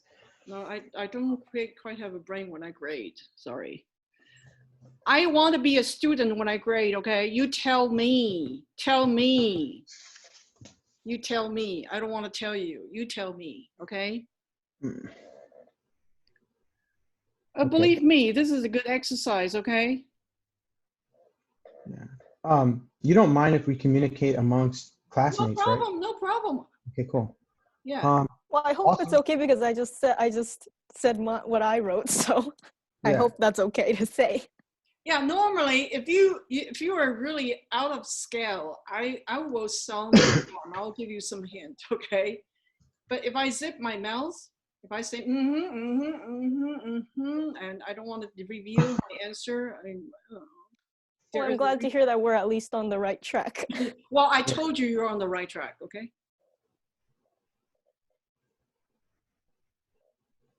Yeah, just it's a lot. It's a lot of work. This one's a lot of work. It is a lot of work. I'm just, also for the lab report that we're writing, I think I showed you, I know how to write a lab report, but the problem is it's easier for me to write a lab report from things that I've done because it's like I can take in account of where I messed up, or I can do an error analysis, which is primary part of organic chemistry, or I can like think about the steps that I did and understand why I'm doing it. But when I'm writing it from someone else's like data, it's so it doesn't even feel real. It's just such a weird feeling. Like I don't even know. You don't feel related, huh? Not at all. So I'm like having a hard time. I agree with that. You just have to pretend you did a perfect job, a 100% perfect job, okay? Yeah. I have like a lot of questions for you for that, but I've already set up an email. I'll be emailing you later. Sure. You're welcome. welcome. So Dr. Lee-Lin, I had a quick question about the Grignard reaction. We are starting that on Tuesday? Yeah. Do we need to do a pre-lab for that as well? Because I don't see it in Dr. Lopez's schedule. Let me tell you, the reason Dr. Lopez want to postpone it is because we want to introduce you the theory first. Okay? Oh, I see. So there will be a deadline for that still? There will be a deadline. I believe it should be next week this time. Oh, okay. I still have to check with him. Hold on. Let me see if... okay, I'm scheduled to do Grignard Lab lecture next week. Okay. Okay.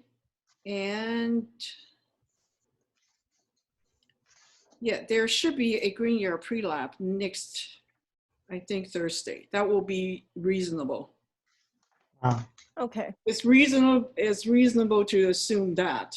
But I would like to give you a lecture first because I don't want you to regard this experiment as if this is just a simple Mickey Mouse experiment. No, it's not, okay? It is a tremendous theory or some tricky things you have to learn, okay? It is not as bad as dipeptide, but it's important enough for you to learn how to make prediction of new chiral center. Understand? Mhm. Yes. Okay. And I yeah, I love the video I found from last night. I was so excited. Yeah. Yeah. What is it? well, I kind of already started the lab report for that one because Green Yard? because my Woo! birthday is on the 16th, and I'm like, I don't want to be working on Okay. it, so I'm Then trying you- to get it done. I love it. I love it. So that means you can ask your questions next week. Cool, because I have like 3 or 4 questions for that already. Oh, please, please. You know, I need good questions from students, okay? I really do. I can clarify the lecture or the concept much better without, I mean, with your question, I can do a better job, okay? Yeah, and you said it's due at 5 o'clock today, not 4. I'll take that 5. That'd be perfect. I don't, I'm getting old, okay? I don't know. Yeah, I but think the Dropbox still says 4. Oh, yeah, then it's 4. you want to push it to 5? That'd be perfect. Andrew, it doesn't make difference, okay? That's like an hour extra. One hour actually does make a difference. It makes a huge difference. Yeah.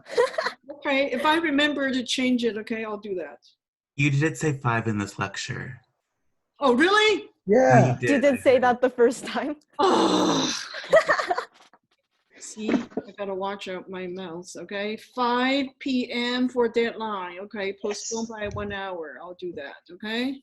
Thank Yes. you. Is that good? All right. Also, so you said I can do like an office hour with you after this? Yes, yes, yes. I will actually post my, what do you call that? The private meeting ID number. Okay, I'll do that. I'll post that on Beachboard so everybody sees that. And I prefer to do it before or after the lecture, okay? Cool, because I just want to get in and get out so I can finish my lab report. Okay.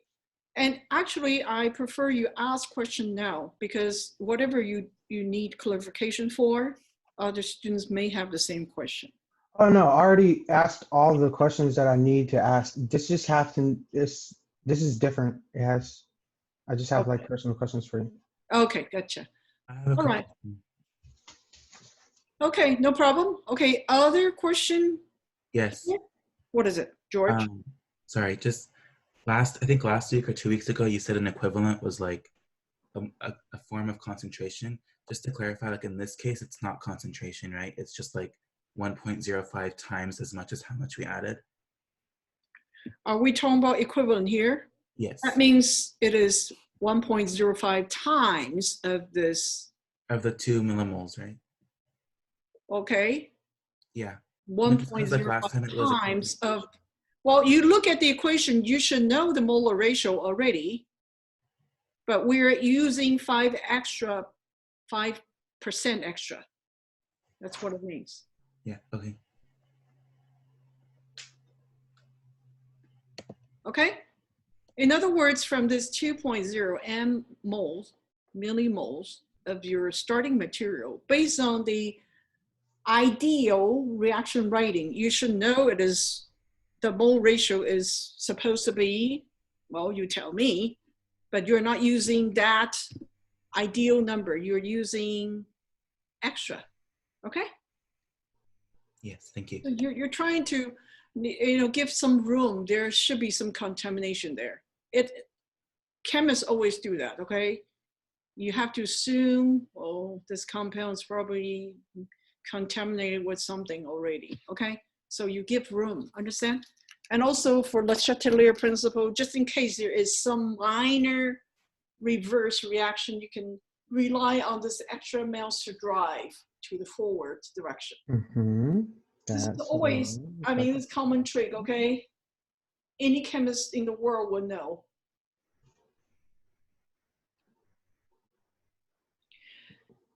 Anything else?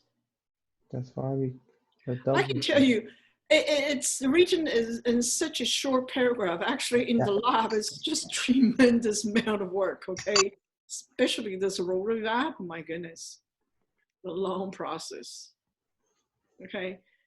I remember it's 100 ml of ethyl acetate. You know how much you have to get rid of. at the end. This is a lot of amount, okay? Am I right? 100 ml. Yes. Oh, it's a long time. Removal process. I'm just letting you know, yeah. When you write it, try to use a little bit of imagination. What does it mean in terms of the quantity and equipment-wise? What do you need? I always, when I write a pre-lab myself, oh, easy, 4 or 5 pages long, including the drawings, the drawing of the glasswares. I always include that. Especially if I need to teach this class the first time, my goodness, when I stand there and I just scan through the 12 students, just by looking at the setup, I know the student's wrong, okay? And so I can tell you, yeah, your chemist, this is like a basic training. And I want you to be trained the same way, okay? Okay, anything else? Before we say adios? You had a question about Grignard, right? Andrew? Yeah, I did. Okay, let me talk about it then. If I can, let me know what your question is, so maybe I can get you started. Let me show you the page. Here.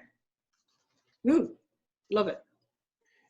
I was looking at the flow chart. Oh, what flow chart of this? Okay, you're so far apart. I mean, Well, I read through everything, and then I did other research, and then I tried to write my own flow chart, and I was confused as to like the. you save it until next time, okay? When Yeah. people also like 50% ready, okay? Yeah. All right, so you have a new chiral center right here, okay? Where my arrow is, yeah. Okay, you'll love it. You need to make prediction, okay?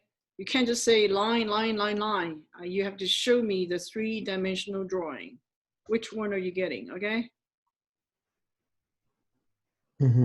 All right, I can tell you this is the essence of the chapter, and this is what you're gonna be tested for in the final. This is just typical 420 questions, okay, for the final exam. Oh, Dr. Nagayama always challenge students on stereochemistry, always. You want to give us a like idea of those questions? I already tell you this is going to be, in the final. If it is not 100% possibility, it is at least 80%, okay? Okay, so I really want you to learn the next chapter, okay? Learn about this new models, okay? And then if you learn how to make the prediction, there will be a lot of points in the reports and in the final, okay? I want you to learn that, okay? Anything else? Let's not worry about the Grignard yet. Are you able to handle the pre-lab due tonight? Almost. Okay, very good. I'm proud of you. Okay, this is supposed to be, I'll say, maybe the worst pre-lab of all. Yeah. Because I can tell you, we instructors will have to allocate one lab period to show you the reaction. It is really complicated, okay? Am I right? When I went through the mechanism, why we use this ET-BTU at all, I mean, it's not coming from nowhere, okay? It is actually a lot of history behind it, right? A lot of a learning curve behind it. I just think that like there's a lot of chemicals that we're using in this reaction that is not necessarily directly involved with the reactants or the product side. Yes. So that's the reason why it makes it really hard. As I was writing this lab, I was talking to myself yesterday, like, oh man, this might be the worst grade that I get on. This is the worst pre-lab of all. Yeah, But this if you is can handle crazy. this, if you can handle this, I can tell you, you're at the research level already, okay? Well, here goes nothing. No, if you think it's nothing, you're already at very high level intellectually, okay? Yeah. I meant that as a compliment. Thank you. Okay, any other question before we say goodbye? Hey, by the way, is this lecture helpful at all? Yes, it's very Yeah. helpful. Yes. It's Very helpful. Because I can tell you, there was a student dropping out saying learning online was just too difficult. Learning the Zoom lecture, they're not able to handle. I mean, at least one student said that, okay? I So, can understand that. Like, okay, think about this. You go to class, we're classical conditioned to go to class and pay attention to the teacher, especially those of us that sit in the front of a class. That's not always me, but I'm still saying there are people that's classical conditioned to always sit in front of the class, paying close attention to the teacher, and it's easy for them to block out everything else. Some people's room is their escape space. Like, my room is my escape space. So doing my homework in my room is hell.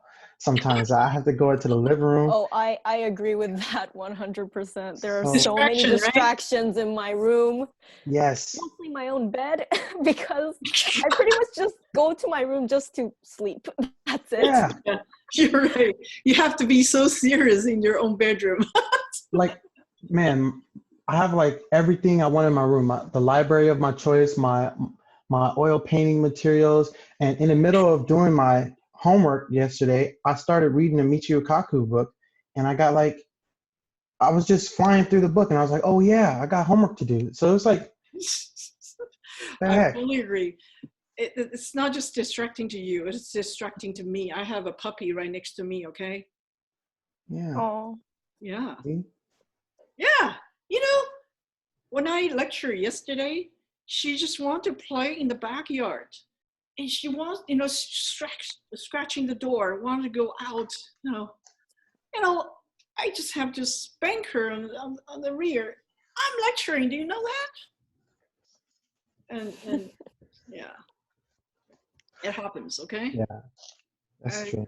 Yeah, the other day, the gardener, knock, knock, knock. I want a paycheck earlier than regular paycheck day. Oh, explain to me. Oh, well. Okay, and then I have to write a check. So I held a whole class waiting for me. So I got so mad. I said, "Please come back tomorrow. Okay, I'll give you the check." Yeah, things happen. Very destructive. Yeah. I didn't start my pre-lab till hella later yesterday because I made a pot roast. So Oh, yeah. you mean roast flour? No, I made a pot roast. Like I cooked a pot roast yesterday. Oh, wow. Yeah. Yeah, cooking at the same time. That's good. There's Okay. nothing else to do. I'm going crazy in this house. follow Andrew's Instagram stories. It always Yeah. makes me hungry. Oh, you're right. Well, Thank you. unfortunately, we can't go out now.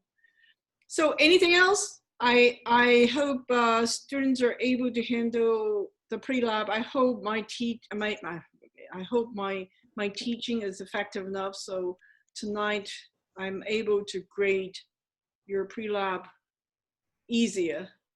After 5. Yeah. Yeah.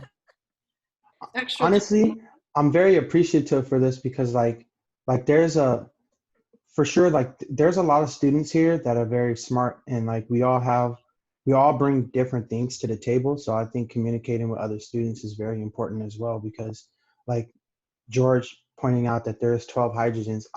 I was very sure there was 10. And then by the time you said there wasn't, I was like, huh? I had to recount it, but George counted it first.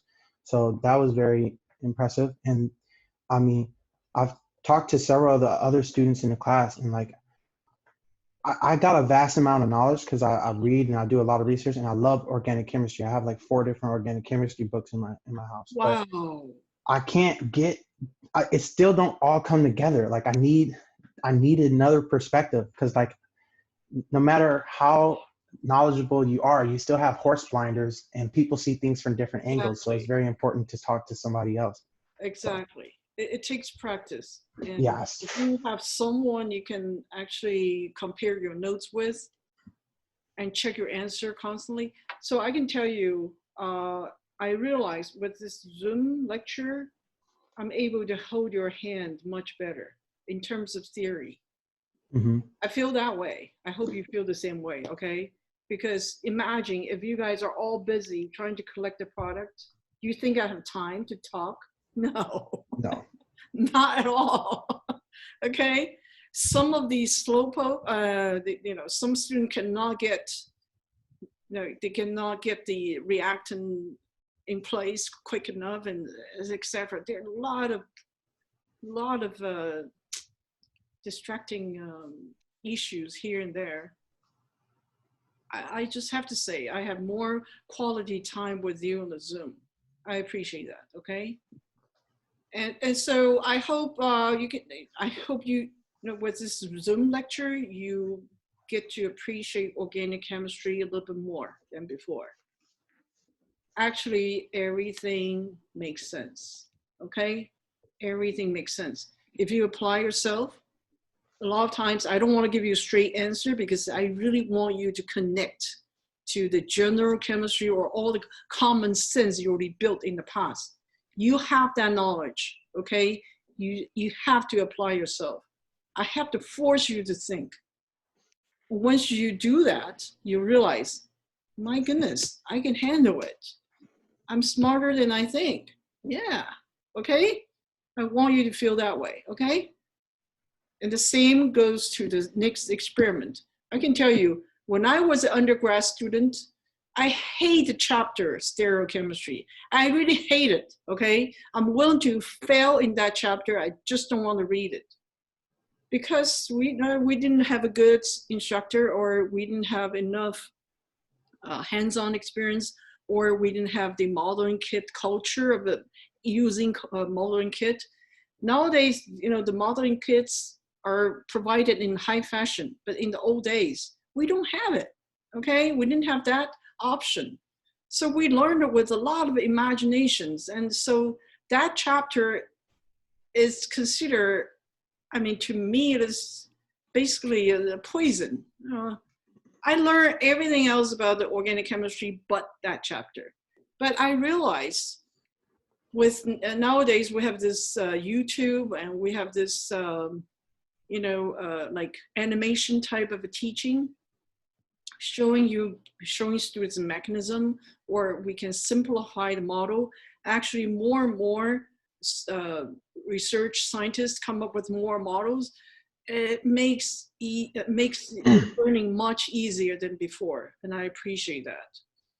And I wish I was born much later than the time, the old days where we had nothing. Okay, imagine you have this everything already in the file PDF or Word or PowerPoint. In the old days, we just take notes from the beginning through the end. We write everything the instructor wrote on the whiteboard before they erase it. We have to be quick enough, okay? Yeah. Understand and write at the same time, quick enough. It's really, really difficult, okay? All right, so I hope you guys learn better, okay? And ask me a question next time. Prepare to read.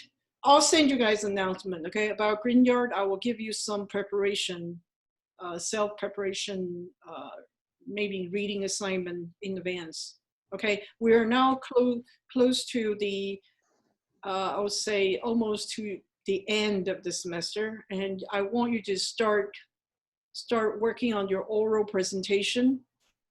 Okay, ideally, you only need to do like 20 minutes to 25 minutes presentation, but you really need to prepare enough in order to say something understandable to other people, okay?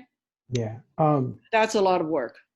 Yeah, that's one of the things I was going to talk to you about too, because I haven't really started that yet, because I've got my hands full. You better get started now, okay? Pick a good article. It is a must.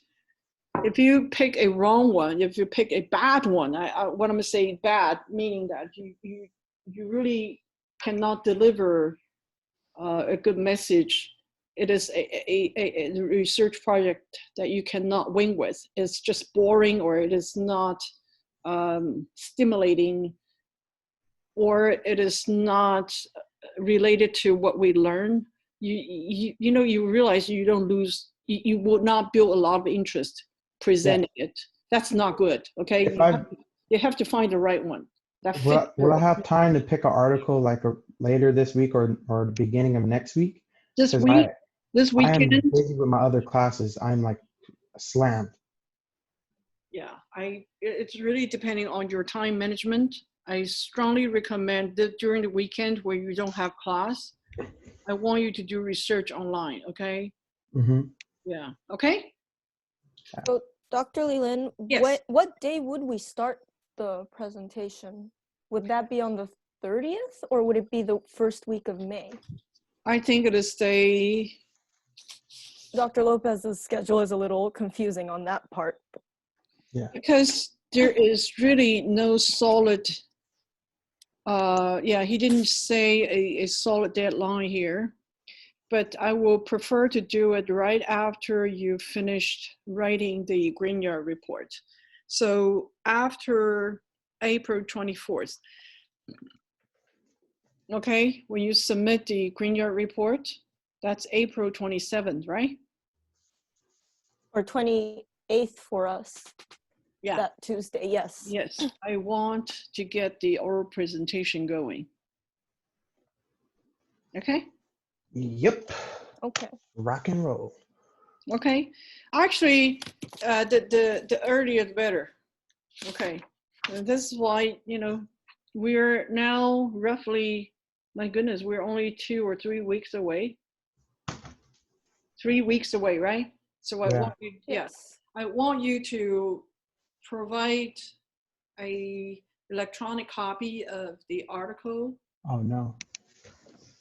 Yes, well, you better pick brain from me. Is this a good article for a presentation or not, right? I will look at the abstract only, okay, to see, is this going to be inspiring enough to everybody? Normally, I want to see if the article has any substance. A lot of time, it's just, you discover another fact. Who cares? We want you to. Wow. No, I'm not joking. Yes, Yeah, I know. If it is like early stage, it's very like frontier, just like a guinea pig type of research. You don't want that, okay? You want to select an article that has substance you can present. In other words, already has some success in the past. That's why it can move on and give you this, latest stage of research. Is anybody else having a problem with, like, how you go on the library site so you can search up articles and stuff like that, and it's telling you that they like know that you're not on campus, so you can't like have access to certain articles and certain files? Is it doing that to anybody else? Let me check. Are you logged on to the library website? Yeah.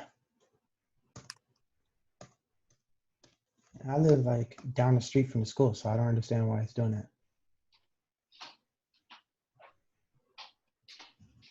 Come on.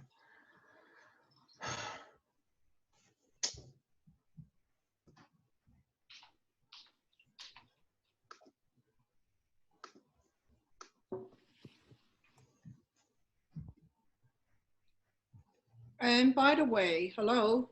Mm-hmm. Yes. I hope you still remember when I make the presentation on peptide reaction 2 with that 8 slides. That was a good model, how you want to present your paper. Are you with me? Mm-hmm. You gave a little bit historical background, then you target on, a specific approach to resolve the problem.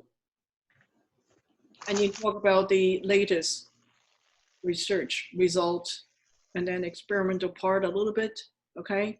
Talk about the reaction a little bit. Show us the mechanism a little bit, okay? Show us the purpose, why this is significant, right? And you want to make like I would say 8 to 10 slides like that will be good enough.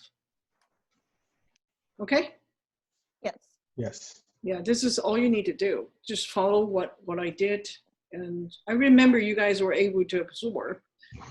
And you don't have to be that slow, okay? When you present something for someone else, yeah, there will be a lot of blank points you don't know anything about, okay? And try not to open a conversation or arouse people's suspicion why this is happening, okay? This is usually how you get yourself in trouble. Don't dig your own grave. That's right, you're digging your own grave, okay? Anything you don't know, avoid that. Just say this is actually beyond the scope of this research or something, okay? Focus on what's important, what you can make yourself sound like, you know, what you're doing. You know what you're talking about, that's it. It is just a experience of making presentation, okay? Yes. We're not trying to make, you know, to see if you're a Nobel Prize winner candidate or not. No, this is not the purpose, okay? We just, I wish that was a purpose. you will be, okay? We just need to be, we need to be trained step by step. And this is block number 1, okay? Yeah. All right, anything else? Oh, Andrew, to answer your question, I SciFinder fine, but what were you having trouble with? I think that's what it was, a SciFinder. Maybe SciFinder? I think it's because the last time I used it, I was at the school in the research lab. So I think it remembers that. Maybe I have to like reset my computer or something. Okay. You've never used it through Long Beach before? Yeah, I have. Oh, you But have? Then it should work fine. yeah, Did you? it's So just you, sorry. So you signed in through what CSULB Okta, and then you went to the library website? yeah. Oh, okay. Then yeah, that's how I did it too, and it let me in. It didn't. It noticed that I wasn't on campus. So maybe I think I just have to like reset my computer or something. Okay. I hope it works. Yeah. Hope so. We'll see what's happening. If not, I'll just have to go to the campus. Mhm. So. Oh, is the library still open? No, and we're not supposed to be on campus, but if I have to go to a secure place to be safe, I'll go to the research lab. Oh, I see. I see. Yeah, I'll let my PI know ahead of time. Okay. Wow. Is it the Horn Center still open? I think it is. Yeah, I think the Horn Center is still open. I'm not sure what the hours are though. Whoa, my goodness. Better check. Yeah, that's crazy because the dean of the school and the presidents, they sent out this thing saying that for sure everything on campus is closed to not go on campus unless like you get approval from the dean. Like there's 2 people from our research lab that got approval to go, but that's just because they need to finish this so they can finish their Usually thesis related. yeah, so they can finish their master's program. Yeah. Yeah. Well, that's life. We should celebrate, okay? According to Gavin Newsom, I think it will be a while. I heard. So right? I've heard. From the latest information, it will peak, I would say California will peak in mid-May. Peak mid-May. Yeah. In other words, yeah. Yes. And so until it shows downturn and stabilize, we can't go out yet. I'm sorry. That is to say, I cannot travel. It's a really big problem to my own, I would say, business overseas. I can tell you that. Oh yeah, especially where your business is located. Right. I'm still in contact with the shareholders because, we're still debating whether we want to keep all the employees on staff. Yeah. Okay. That's very difficult. We need to downsize, in a way. Those contractors, the subcontractors, we need to dissociate the contract. It's a lot of, when you run the business, you will understand. It is the payroll #1 issue. Well, Yes. Okay. when all of this ends and we come over to your house for a great supper, we can talk about how you're going to make us all monsters so we can shut down a company and create our own company too. You know how many, I am already busy enough, okay? And I actually, yesterday, students, because I think I have to show the video, from my own part, okay? I have to show students my face. And they saw the piano, and then they all asked me to play piano yesterday. And I said, hey, wait a minute. The other class says I should cook for them, and this class I should play piano. And then they say, yeah, we want to play with the dog. Okay, I need to bring my dog. But there's an important question though. All of a sudden, Miss Jean become entertainer and the chef, and then I don't know. I mean, I'm playing many roles. Did you play the piano? I do. No, but did you play it for them? No, I didn't. Give me a break. Man, I was about to say. Give me a break. Maybe, Carissa, you play a violin, I understand, right? Yes, I play the violin. So are you playing classical music? Yes, I do. So which, I haven't been taking lessons recently since I started college, but I have been in the non-music major orchestra at Long Beach. Oh, so you're a classical music player. Mm-hmm. Technically, yes. Okay, so who's your favorite? Oh, my favorite? I'm not sure. I really enjoy playing Bach. Oh, all right. Oh, okay. Maybe not very, your very kind structured, very structured, okay? Miss Yes. Jean plays a lot of Chopin. Oh, I play the piano pieces by him are very good. Yes. Romantic. Miss Jean is actually very romantic. Can you believe that? Wow. I am a real person. Yes.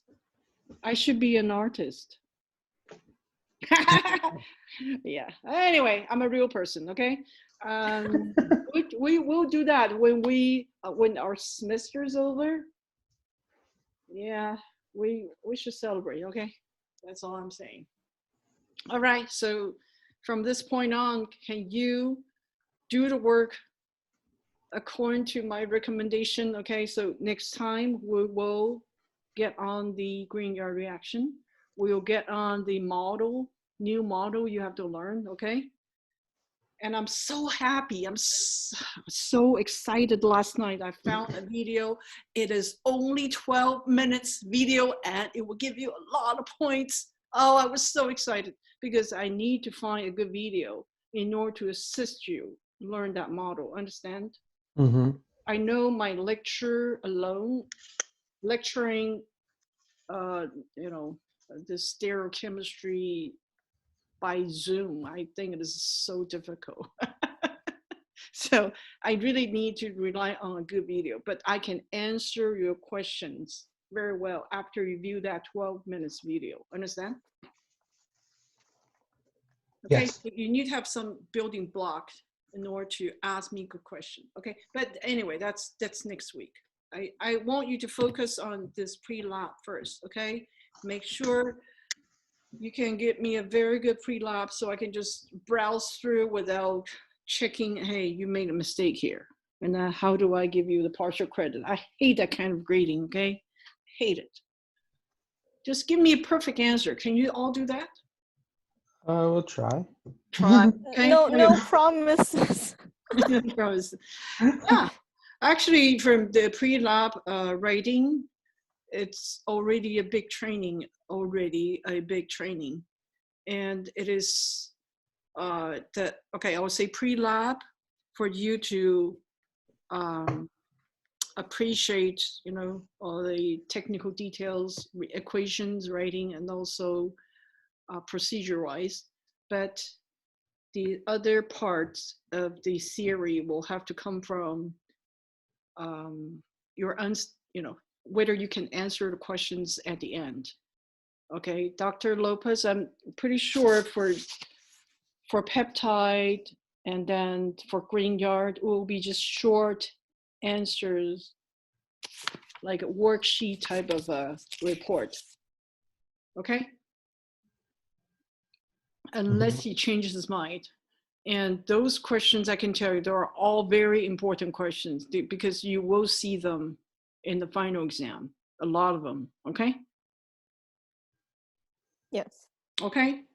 I mean, what my recommendation, my suggestion applies to all the experiments. Those questions in the back is what we want you to answer. It's what we want you to know. Okay? Yeah. All right? And we want to be lenient with, I always say, yeah, if you have some minor hiccups here and there, we will not penalize you as usual because we know there is some difficulties when we teach online. But you just have to show the hard effort, okay? Yes. All right. All right, so let me change the deadline to 5 o'clock. Anything else besides that before we say goodbye?